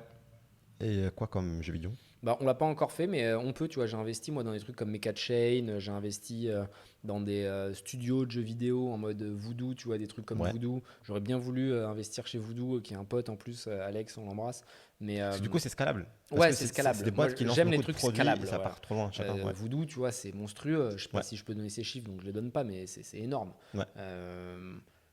Donc, encore une fois, investir dans un jeu vidéo, ça m'intéresse pas, mais investir chez EA Games ou, je sais pas, Rockstar. Rockstar ou machin, ça, ouais, ça Ouais, m'intéresse. j'avoue.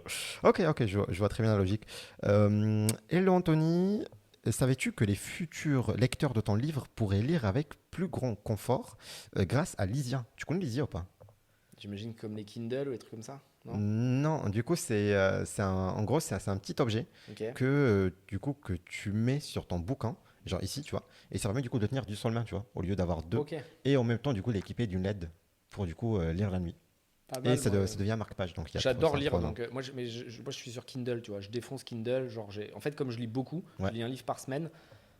Si je devais les avoir en physique, ce serait une galère, quoi. Donc, ok. j'ai tout sur mon Kindle. Comment tu fais pour lire un livre par semaine? Alors, tu vois, ça c'est pareil, c'est militaire. Je lis 20 à 30 minutes par jour. Et en lisant 20 à 30 minutes par jour, tu vois, c'est un automatisme, bah, tu lis un livre par semaine. Ok.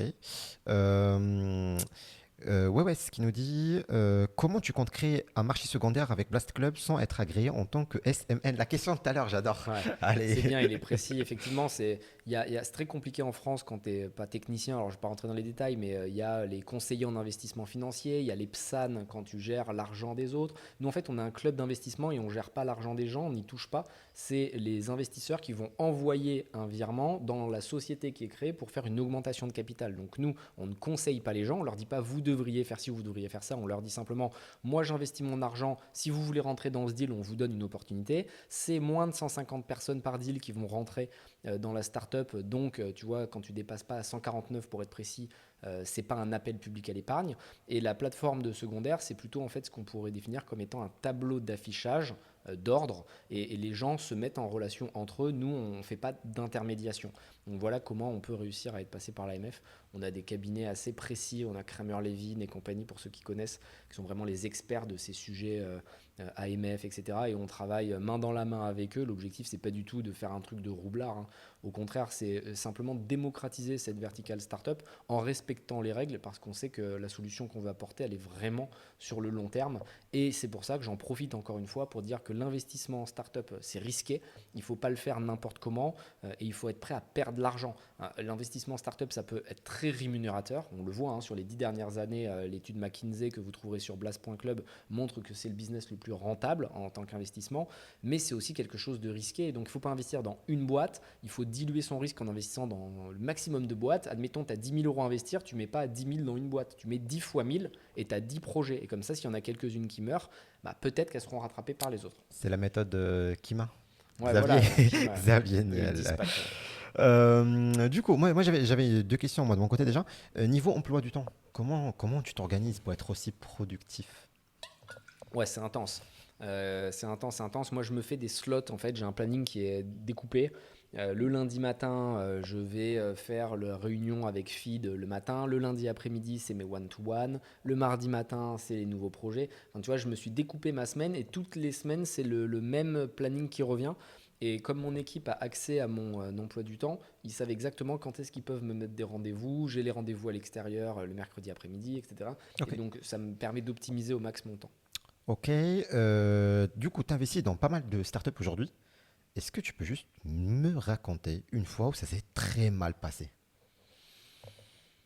Très mal passé. Écoute, franchement, sur 50 boîtes, il y en a deux qui ont déposé le bilan, dont une où j'ai récupéré 70% de l'argent, ça s'appelle Pony Express. J'ai pas souvenir d'une startup avec laquelle ça s'est mal passé. Il y en a qui vont pas bien parfois. Et les fondateurs m'appellent en pleurant ou parce qu'ils en peuvent plus ou en burn-out. Mais en réalité, c'est aussi le rôle d'un investisseur d'être là quand ça va mal. Et tu vois les bons investisseurs quand ton projet est compliqué, justement. Tu vois, parce que quand tu gagnes de l'argent et que tu fais des multiples, tout le monde est là et tout le monde Oui, t'adore. c'est la base. Par contre, quand tu dis, bon, je crois que la boîte va mourir, tu vois, c'est là que tu vois les vrais invests. Et au final, moi, j'en ai jamais voulu à quelqu'un parce qu'il a perdu mon argent ou que ça se passe mal. Je sais qu'il se donne à fond, donc je suis plutôt là pour le réconforter. Mais j'ai pas de mauvaise expérience en startup, honnêtement. Ça m'est jamais arrivé. J'ai jamais voté, même contre un seul fondateur en board. Je suis toujours côté entrepreneur. Donc, Ok. Depuis tout à l'heure, il y a plein de questions de ok, comment l'investisseur doit choisir la startup, comment toi tu choisis ta startup. Moi, j'ai envie que ce soit l'inverse. Comment une startup doit choisir son investisseur aujourd'hui? elle doit trouver un investisseur avec qui déjà elle a un bon feeling. Tu vois, c'est hyper important parce que tu vas passer beaucoup de temps avec ton invest. Et moi, je me pose toujours la question, est-ce que j'ai envie de parler à cette personne régulièrement dans les 6 mois qui arrivent? Parce que c'est surtout les 6 premiers mois où tu vois, tu es en interaction.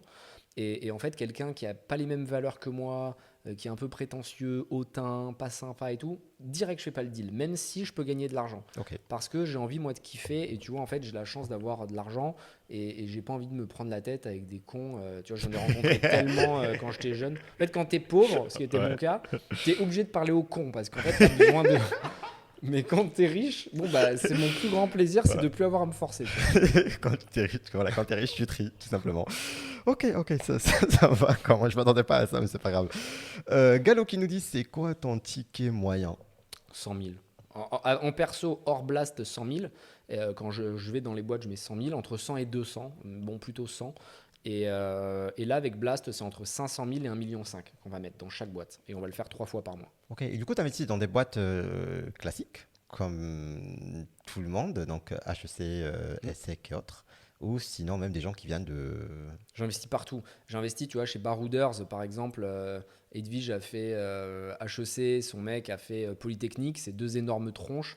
J'investis aussi chez Papépi derrière avec Raibed et Fatia. J'investis chez Arcania avec Claire et son cofondeur. Elle a fait Polytechnique, lui a fait Central et le MIT.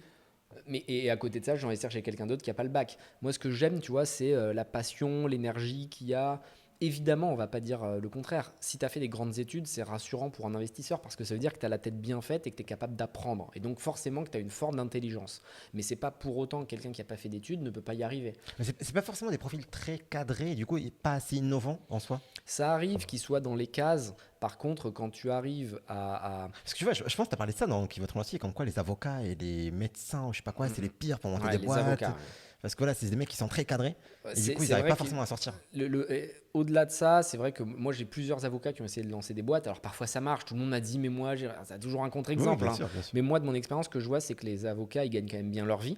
Et donc en fait, ils ont toujours du mal à abandonner leur métier. Et donc en même temps qu'ils veulent lancer leur start-up, ils veulent rester avocats pour gagner leurs 200, 300, 400 000 par an. Et en fait, je leur disais simplement, tu dois faire le choix d'oublier ta profession d'avocat. Ok. C'est ce qu'on disait tout à l'heure, tu ne peux pas faire un mi-temps avocat et un mi-temps start-up. Donc les seuls avocats ou médecins qui peuvent réussir, c'est ceux qui acceptent de tirer un trait, à mon sens, sur leur vraie profession et à faire autre chose. Donc maintenant, après, il n'y a pas de règle et tout le monde peut évidemment réussir. Simplement, quand tu arrives à allier à la fois le cerveau et que tu as fait des grandes études et donc que tu as un réseau et qu'en plus tu es un entrepreneur, bon ben là c'est le duo magique. Tu vas à Edwige, Barouders, c'est une plateforme de seconde main outdoor. C'est voir la patate que la nana elle a, c'est impressionnant quoi, ça Ok. pulse, hein. Papa qui nous dit quel piège à éviter lorsqu'une startup fait une levée de fonds.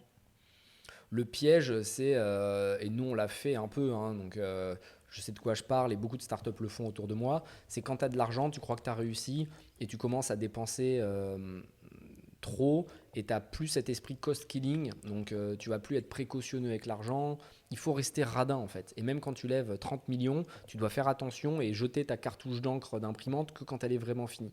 Et il y a beaucoup de startups qui lèvent beaucoup et qui du coup vont recruter plein de monde, vont acheter des voitures, des ordinateurs, des téléphones, des trucs, prendre des méga bureaux. Et la réalité, c'est que tu dépenses ton oseille, quoi. Et c'est pas bon. Annabello qui nous dit par curiosité, tu mettais qui au début en compétiteur de feed?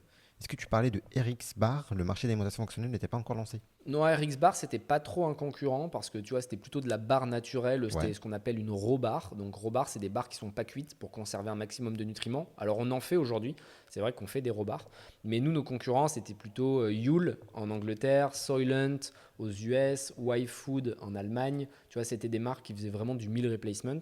En France, il n'y avait pas de marque, tu vois, Ok. Ok. solide, sérieuse, donc on a torché le marché très vite. Ok. Nasir qui nous dit comment soudoyer un chargé de TD.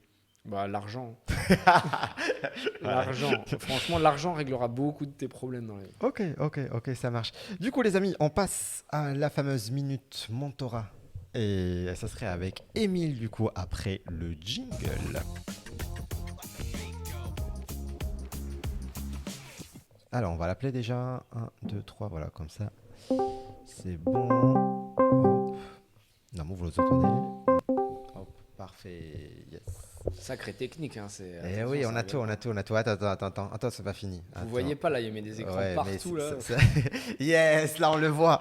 Yes, salut, salut, salut.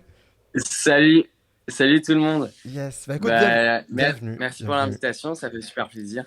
Bah écoute, bienvenue. Voilà, t'as Anthony Bourbon devant toi, t'as 5 minutes et voilà, c'est parti. Ok, alors en fait mon idée de concept c'est parti d'une problématique que j'ai rencontrée pendant que j'étais commercial en fait dans une entreprise qui vendait de la vanille. Je faisais énormément de terrain donc c'était très dur, les matinées étaient très éprouvantes. Et je sentais que j'avais très peu d'énergie pour continuer mon après-midi, être au taquet et pouvoir justement continuer mon job, mais en mettant toute la passion qui est nécessaire pour essayer de trouver des nouveaux clients. Et je me suis dit, c'est vachement dommage qu'il n'y ait aucun endroit où je puisse vraiment m'assoupir pendant, j'ai envie de dire, 20 minutes, que peu importe le temps. Et juste la capacité de pouvoir faire une petite sieste pour regagner de l'énergie et ensuite repartir, mais sans avoir le besoin de repartir chez soi, perdre du temps dans les transports. Et ça, c'était clairement une idée pour moi qui était un peu révolutionnaire en me disant, il faut trouver des endroits pour proposer à des gens comme moi qui travaillent ou non, ou qui ont juste la, la, la volonté de vouloir se reposer. Et ça, c'est pour moi, c'est le concept de mon entreprise, c'est de créer des endroits où tu vas pouvoir en même temps te travailler, te reposer et te restaurer. Donc voilà, pour faire court et concis. Et du coup, c'est quoi la question que t'as? Et la question, c'est de savoir, toi, Anthony, ce que tu en penses, et, quelle serait éventuellement la meilleure cible pour toi, et tout simplement avoir ton avis perso par rapport à cette idée. En gros, pour ceux qui nous écoutent sur Insta et qui n'avaient pas forcément le son, tu veux faire une sorte de coworking, mais du sleeping, quoi, un co-sleeping. Exactement. Exactement. J'adore le genre. Exactement. Tu veux Mais proposer aux alors, gens je de veux pouvoir pas. dormir à certains endroits pour se reposer, faire une sieste. Euh, Exact. ok. Mais sans que ce soit forcément délit, parce que je veux pas que ce soit non plus malsain, tu vois. Je veux pas qu'on soit dans un sorte de Ibis hôtel. Enfin, je veux pas du tout viser ce genre de structure. Je veux vraiment que ce soit hyper cosy, mais qu'il y ait aucun danger, entre guillemets, que tout le monde sache ce que les gens font Ok, et que ok. personne se dise bah, qu'est-ce qu'il fait dans cette pièce. Enfin, tu vois, je veux pas tomber dans cet Ok. esprit malsain. Ok. Bon, déjà, c'est bien parce que tu es jeune et que tu as des idées. Donc ça, c'est cool. Et tu as fait quelque chose de positif qui est utiliser tes propres expériences pour essayer de résoudre un problème. Après, tu fais peut-être l'erreur de penser que ce qui t'est arrivé à toi va intéresser beaucoup de monde autour de toi. Moi, typiquement, tu vois, parfois, je me dis, oh là là, mais ça, ce serait super parce que moi, j'aime le matin mettre, je sais pas, je dis n'importe quoi, un citron dans mon verre d'eau. Mais peut-être que je suis le seul à vouloir mettre un citron dans mon verre d'eau. Donc la première question que tu devrais te faire, c'est te poser, c'est aller dans la rue et demander à des gens au hasard s'ils ont envie de dormir entre deux rendez-vous. Est-ce que ça les intéresse? Moi, je pense que le business, il n'est pas scalable. Pourquoi? Scalable, ça veut dire Ok. quoi? Ça veut dire qu'il peut grandir rapidement. Parce que déjà, ça veut dire que tu vas avoir des coûts humains qui sont assez élevés. Si tu proposes un endroit où dormir, il va falloir que quelqu'un nettoie les lits, nettoie Ouais, tout à l'endroit. fait. Combien les gens sont prêts à payer pour dormir un quart d'heure? Je ne suis pas sûr que les gens aient envie de payer plus de 2 ou 3 euros pour dormir 20 minutes. Donc ça veut dire que le coût que tu vas avoir à payer de la personne va sûrement te coûter plus cher que ce que ça pourra te rapporter. Tu as bien décelé le problème de la sécurité. Tu as envie d'être une nana, tu as envie de dormir, tu as envie d'être en sécurité pour pas être harcelé par des mecs. En gros, tu essaies de réinventer l'hôtel. Et même les hôtels avaient essayé de le faire pour louer des chambres de 2 heures. Et il avait joué sur le côté un peu sexuel, en mode vous venez, vous niquez à l'hôtel pendant 2 heures, vous repartez. Et même ça n'avait pas fonctionné parce qu'en fait, ce qui est très dur, et ça marche dans tous les pays du monde, c'est de démocratiser un nouvel usage. Et là, toi, tu es dans un nouvel usage. Et ça va te coûter très cher d'expliquer à des gens que maintenant, il y a une solution qui leur permet de dormir 20 minutes. Et je pense que l'argent que tu vas devoir dépenser, le temps que tu vas avoir dépensé Ouais. pour faire comprendre cette solution va être trop compliqué. Donc ma reco, c'est quoi? C'est que plutôt que d'aller chercher un business qu'on définirait comme étant D2C, donc direct to consumers, et de devoir convaincre à chaque fois une par une les personnes, de devoir louer un endroit, parce que tu vas devoir louer un hôtel ou je Ouais, sais tout pas à comment on fait. appelle, payer des gens. Moi, je te conseillerais plutôt de créer, tu vois, une sorte de salle de sieste ou une sorte de bulle de sieste, tu vois, qui est hyper stylée et que tu irais vendre aux entreprises. Ça veut dire qu'en fait, tu n'aurais plus à louer les espaces des hôtels, mais tu irais plutôt démarcher des entreprises en leur disant moi, voilà, j'ai des études scientifiques qui démontrent, preuve à l'appui, qu'un employé qui dort 20 minutes dans la journée est X% plus efficace, qui sera plus content de rester travailler chez vous et que du coup, vous allez avoir un meilleur taux de conversion, etc. Et de fixer du coup des business avec de l'ARR. Un ARR, c'est quoi? C'est un business qui est récurrent. Et en disant à l'entreprise, ben moi, je vous fais un abonnement, vous me payez, je sais pas, j'ai n'importe quoi, 2000 euros par an et je vous laisse ma bulle de sieste. Et tu démarches des entreprises et tu as un business comme ça qui est scalable par définition, puisqu'une fois que tu as cloqué une entreprise pendant 3 ans, ben, tu sais que pendant 3 ans, elle t'apporte du cash flow. Ouais, tout à Exactement. fait. Et ça, ça existe. Il y a une meuf, je pense, qui avait lancé ça. Du coup, c'est des petits cabinets où tu peux genre dormir dans une entreprise. Okay. Et ça veut dire qu'il y a un vrai truc à faire. Après, je pense pas que le marché est aussi petit pour avoir un seul acteur, tu vois. Je pense qu'il y a toujours moyen de Tu as faire. toujours de la place. Et tu Ouais, vois, autant tu vas pas en mettre partout dans Paris, c'est-à-dire que ça va être hyper cher de mettre bah oui. des mini salles de sieste partout, alors qu'à ton bureau, très clairement, même si tu es commercial, tu rentres dans ton bureau, tu sais que tu as un petit lit pour te reposer. Ouais. Bon, ben, c'est très cool. Et là, au final, après, c'est à la boîte de mettre un office manager pour ranger les draps, Oui, machin, les c'est beaucoup plus nettoyer. simple. Ouais. Donc Tout là, à en fait, fait. tu vois, tu passes d'un business D2C qui est compliqué, qui te demande beaucoup d'argent, à un business B2B avec de l'ARR qui est bien financé. Ouais, tout à fait. Et sinon, si on met Bah, en en fait, j'avais. attends, juste, parce que je viens de voir un truc dans ma Bien tête. sûr. Si on met en relation des boîtes avec les hôtels qui sont les plus proches, pour prendre du coup des créneaux de 2 heures, 3 heures pour que les salariés dorment. Tu peux aussi faire effectivement une plateforme, ça marche bien et c'est scalable. Une plateforme, c'est une plateforme de mise en relation entre des sociétés qui rechercheraient ce type de solution et des hôtels qui sont effectivement scannés dans un périmètre géographique qui est très proche. en passant des deals. Typiquement, j'ai n'importe quoi, mais une grosse boîte passe un deal avec tous les hôtels Ibis Ouais. de Paris et les hôtels Ibis mettent à disposition une chambre gratuitement pour 2 heures quand Ouais. elle est vide et en échange, la boîte lui donne X par mois. Ça peut être aussi quelque Et chose là, t'as d'intéressant. même pas besoin de gérer tout ce qui est drap et tout, tu vois, parce que Ouais. voilà, c'est entre la boîte et l'hôtel, et toi, tu es juste au milieu en train de gérer les deux. Pour Voilà. voilà. Si tu arrives à trouver les chaînes hôtelières, ça peut être Ouais, smart. carrément. Bah, en fait, c'était un peu aussi l'objectif, c'était de proposer ces endroits, de mettre un abonnement, tu vois, pour les entreprises, pour toute la partie B2B, pour que les entreprises puissent payer, enfin, ceux qui n'ont pas la capacité de le faire dans leur entreprise, c'est de payer un espace, ou une location ou une carte, tu vois, d'abonnement qui puisse leur permettre à leurs salariés, n'importe quand ils le souhaitent, d'aller se reposer 20 minutes, une demi-heure, 2 heures, peu importe. Et ça, c'était aussi l'idée, mais tu as totalement raison. Enfin, je pense que tu as soulevé aussi un problème qui était hyper important et qui méritait d'être posé. Ouais, écoute, ça sert à ça, hein. Il faut se challenger quand tu as une idée, il faut en parler autour de toi et c'est comme ça que tu l'as fait maturer. Donc déjà, très cool qu'à ton âge, tu réfléchisses au business. Encore une fois, pense aux problèmes de masse et pense à des choses qui sont déjà rentrées dans les mentalités. Vaut mieux être le 10e arrivé que le premier. Parce qu'en réalité, tu te dis Ouais. toujours, je suis le premier, c'est bon, personne n'a eu mon idée. Mais c'est-à-dire que personne ne la comprend, personne ne sait comment l'utiliser. Arrive tard parfois. Et juste mets une petite touche de modernité, un petit hack en plus et c'est largement suffisant. Ok. Trop Bah, merci cool. beaucoup pour ces conseils, en tout cas. Bah, merci à toi, surtout, Émile, voilà, d'avoir participé à la Minute Mentorat d'aujourd'hui. Je te souhaite une bonne soirée et puis à très vite. Bah, merci beaucoup. Bonne soirée à Yes. vous. Salut. Salut. Yes. Du coup, il nous reste quelques minutes. Quelques minutes. Je vois qu'il y a encore pas mal de questions. La guerre qui nous dit Anthony, tu investis dans les plateformes de formation en ligne. Si je lance un Netflix l'entrepreneuriat. Pas trop, j'ai jamais fait encore. On m'a proposé là dernièrement une école Web3, faut que je regarde. J'ai jamais fait C'est encore ça. pas Dorian, non?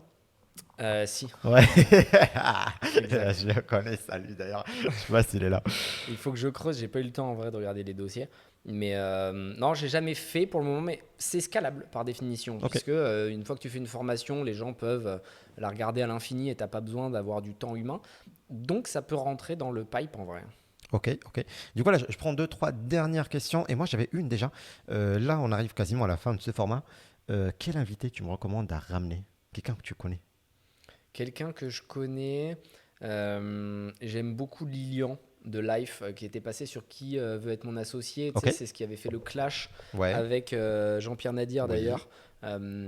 Parce que c'était celui qui avait une boîte qui s'appelait Requiem Code où tu posais un QR code sur la tombe pour voir les souvenirs de la personne. Ah, Et c'est moi j'avais stylé. investi dedans et je l'avais fait pivoter en Doctolib de la fin de vie. C'est-à-dire que maintenant il a créé une boîte qui s'appelle Life, découvrir.life, où au final, tu vois, tu as un proche qui vient de mourir, plutôt que de galérer à les négocier avec les pierres tombales, là, comment t'appelles ça, les agences Ouais. funéraires, machin, bah, tu vas sur Internet, tu as une sorte de bookings, comme Booking ou comme Doctolib, ça te filtre les meilleurs prix et ça t'aide dans tes démarches Ok, de ok, manière à te ok. concentrer sur ton deuil plutôt qu'à négocier avec tout le monde. Ok. Et du coup, oui, du coup, Lilian. Ouais, Lilian, je te ferai Mais l'intro. oui, mais là, on est sur un format avec des grosses stars, tu vois, des VIP. Des VIP, attends, Lilian, tu vas le vexer le pauvre. Oui. Euh, J'espère que tu regardes pas l'émission, mais désolé. Voilà. Edwige, ça commence à être une star maintenant. Edwige de Barouders, c'est une des rares femmes à avoir levé autant d'argent, Ouais. à avoir expliqué en live qu'elle avait eu un enfant en même temps qu'elle faisait sa levée de fonds, donc elle était pas mal. Justine Hutto, sinon, si tu veux des gens Oui, connus. Justine, voilà. Voilà, exactement. Justine, elle ne répond pas, elle me lâche des vues à chaque Ah fois, je ouais. suis triste, je te Ah, jure. Justine, elle est dure à richer, hein. Ouais, je sais, mais je peux passer par toi? On peut essayer. Allez, yes. Yes. Du coup, là, je prends deux, trois dernières questions. Il y avait une qui était pas mal. Ayant moi-même un parcours atypique dans le juridique et le secteur étant assez austère avec les jeunes juristes, malgré que j'ai dû me montrer acharné et travailler parfois plus que les autres, toi qui viens d'en bas un peu comme moi, est-ce que tu chercherais une tête bien faite de juriste en droit d'affaires qui n'a pas peur de se prendre des claques? Est-ce que tu recrutes des juristes? Ouais, écoute, je cherche un directeur juridique là pour Blast. Euh, Eh ben voilà. mais on cherche quelqu'un de vraiment capé en fait normalement. Donc ton profil a l'air un poil light. Tu me dis que t'es jeune là, là tu vois on parle avec des gens qui ont 40 ans, qui sont avocats et tout, avec des gros salaires. Mais envoie ton profil quoi. Envoie ton LinkedIn ou envoie à contact@blast.club. On est en train de regarder donc Ça peut être intéressant, ou même peut-être pour plus tard, parce qu'il va falloir qu'on prenne un deuxième juriste dans la team. Donc envoie, et si c'est pas pour tout de suite, peut-être plus tard. Ok. Il y a Hugo qui nous dit, est-ce que tu es chaud de nous faire un bon feed? J'ai besoin de me nourrir. Ouais, bah, je serai avec plaisir que je t'en donnerai. Là, j'en ai plein à la cuisine. Ok, bah, moi aussi j'en ai besoin d'ailleurs. Je vais t'en passer après. D'ailleurs, j'ai la team qui m'en a laissé pour vous, en plus, c'est vrai. Mais t'as spoilé tout. Ah, c'est ça que tu voulais dire? Ah oui. Merde. C'est pas grave, c'est pas grave, c'est pas grave. On a le temps, on a le temps. Dernière question du coup. Bonsoir Anthony. Est-ce que tu as un conseil pour démocratiser en ligne un produit consommable? Je suis cofondatrice, j'imagine, de Pauline, la première marque de confiture de légumes en France. Confiture de légumes, c'est rigolo. Écoute, il faut que tu crées une communauté sur les réseaux sociaux, il faut que tu racontes une histoire, il faut que tu expliques comment tu en arrives à faire ce business-là, parce que tu vois, c'est particulier, donc il y a forcément une raison, je ne sais pas laquelle, mais il faut que tu en parles, il faut que tu donnes envie aux gens, non pas d'acheter ton produit, mais de rejoindre ton aventure, quasiment de voter et de te soutenir. Donc prends la parole au maximum, fais de l'organique, c'est la seule manière aujourd'hui de réussir une marque, c'est de ne pas faire beaucoup d'acquisitions payantes, mais beaucoup d'acquisition organique, donc en racontant ta vie, ton histoire, ton business, aussi tes faiblesses et tes erreurs, tes coups de blues, parce que c'est ce que les gens cherchent aussi à s'identifier. Donc bon courage, c'est pas toujours facile. Ne reste pas que online, je pense, essaie aussi d'aller dans le offline, parce que ça te permet de toucher un gros réseau et de distribuer rapidement des produits. Yes, bah écoute, c'est le moment pour qu'on annonce ce que tu as spoilé, c'est pas grave, c'est pas grave. Bah du coup là, les amis, on va offrir quelque chose comme d'habitude, comme sur chaque live. La dernière fois c'était avec Julia de Frischti et on avait offert 50 € de code promo, sauf que le gars il a échangé ça contre 1 heure de mentorat avec Julia. Il a été très malin, il a été très très malin. Là il y aura pas de... Voilà, je l'ai dit la dernière fois, ça marche qu'une fois, c'est fini. Et du coup le lot qu'on a aujourd'hui, c'est quoi? Bah écoute, je sais pas. On m'a dit qu'on avait ramené un truc, mais je sais pas ce qu'il y a dedans en vrai. J'étais dans le donc, jus et on m'a juste dit oui, il y a un colis. J'ai dit ok, cool. Ok, ça marche. Moi c'est ce que j'avais Mais vu c'est plein de sur feeds. l'échange. C'est plein de feeds, je Il pense. y a aussi le bouquin. Ouais, s'il y a un bouquin, j'en ai de toute façon, donc t'inquiète. Ok, ça, je les donne. donc bouquin et feed à donner à quelqu'un du coup sur Paris. Tu choisis parmi les pseudos que tu vois un. Voilà. Franchement, putain, c'est dur. Ouais, je sais. Quand tu me dis, je m'arrête. Bébé, attends, arrête-toi là. Baba 0. Baba 0996. Ok, Ouais. ok. Est-ce que t'es là? Baba? Est-ce que t'es là? J'espère qu'il est là. J'espère qu'il est là. Ah, il y a beaucoup de chocs quand même. Ah, il est là, Baba. Oh, je les viens de le voir. rats. On a vu Baba. Ok, carré. Bah, bravo, franchement, félicitations. Félicitations, le pote. Voilà. Du coup, voilà, tu m'envoies tu me contactes sur Instagram et du coup, là, je te passe tout par la suite, ton petit panier. Donc, feed et le bouquin. Déjà, où on peut te suivre aujourd'hui? Tes actus et Sur tout. Instagram, sur LinkedIn, sur les réseaux sociaux de Blast aussi. Sur TikTok, un peu partout quoi. Twitter aussi. On essaie d'être partout. Ok. Un dernier mot? Un dernier mot, bon courage à tous. Merci pour l'émission, c'était franchement un moment agréable. On voit que tu prends du plaisir typiquement et tu vois, tu as tout ton petit setup, tu as mis du temps à l'installer, tu es arrivé en avance. Il y aura encore du temps pour les installer. Ça fait plaisir de voir des jeunes qui se bougent et surtout vous qui nous écoutez, croyez en vous, écoutez-vous, apprenez à vous faire confiance. Rêvez grand, faites de belles choses et surtout prenez un maximum de plaisir, n'écoutez pas les gens, lancez-vous et soyez capable de ressentir ce qui vous fait vibrer et foncez vers vos objectifs. Vous êtes jeune, j'imagine, et vous avez toute la vie devant vous pour vous prendre la tête. Donc essayez, faites plein d'erreurs et c'est comme ça qu'on arrive à découvrir son plein potentiel. Ah là là, comment moi je peux rebondir après ça? Je pense que là c'est censé se terminer. Voilà, drop de mic comme on dit. Du coup on se recapte donc lundi prochain et pas mardi, lundi prochain et à 19h. Voilà, pas 21h, 19h. Et ça serait pour le format Le Patron Extra. Donc ça c'est un format qui est différent. L'idée c'est qu'il y a 4 startups qui vont passer, comme Émile d'ailleurs, mais cette fois-ci ils vont présenter ce qu'ils font et on va les juger. Donc moi, un invité et vous. Donc pendant 15 minutes pour chaque startup. Donc voilà, 4 startups, 15 minutes chacune. Et un format du coup qui s'appelle Le Patron Extra, où du coup on juge des startups, on les challenge un petit peu. Donc c'est ça un peu le truc. Et du coup je ne serai pas tout seul, je serai accompagné de quelqu'un que vous connaissez, que tu connais, parce qu'il a participé dans une émission où tu as participé toi aussi. Il s'agit, les amis, de Jean-Pierre Nadir. Voilà, Jean-Pierre Nadir, il sera avec moi du coup pour challenger des startups en direct. Peut-être votre startup. Et du coup c'est lundi prochain, 19h. Twitch, LinkedIn, YouTube, vous connaissez maintenant. Et du coup, coup, voilà. Et d'ailleurs, voilà, je pense que la question qui va se poser, c'est comment moi je peux, en tant que start-upper, passer devant Jean-Pierre Nadir. Donc, je fais un petit post d'annonce demain matin sur LinkedIn ou sur Instagram. Et puis, vous pouvez juste commenter. Et après, on va choisir du coup 4 startups parmi ceux qui veulent passer devant Jean-Pierre Nadir. Voilà. Merci beaucoup. Franchement, c'était grave cool. J'ai adoré. Il y avait beaucoup de. Tu vois, moi, mes critères sont 3. C'est l'interaction. Je pense qu'on a eu beaucoup de questions aujourd'hui. La partie un peu plus rigolote et drôle. On a rigolé. Un peu moins que Julia, mais ça va, c'était bien. Je sais que t'es un peu trop, un peu trop dur. Je m'attendais à ça. Et la partie surtout pédagogique. Et je pense qu'on a appris tous pas mal de choses sur des questions de valo, des questions de comment tu choisis, comment une startup peut choisir. C'est l'investisseur, voilà, c'est archi cool. Et je pense que l'émission est assez réussie. Donc merci d'avoir accepté la participation. Merci à toi. On se redit pour Justine parce que j'ai trop envie de la ramener et elle répond pas. Et puis merci beaucoup à vous parce que c'est grâce à vous que chaque émission réussit avec toutes ces questions-là qui passent depuis tout à l'heure. Ça fait vraiment plaisir, Et puis voilà, je vous dis passez une très très bonne soirée. On se capte lundi prochain à 19h avec Jean-Pierre Nadir. Et puis salut.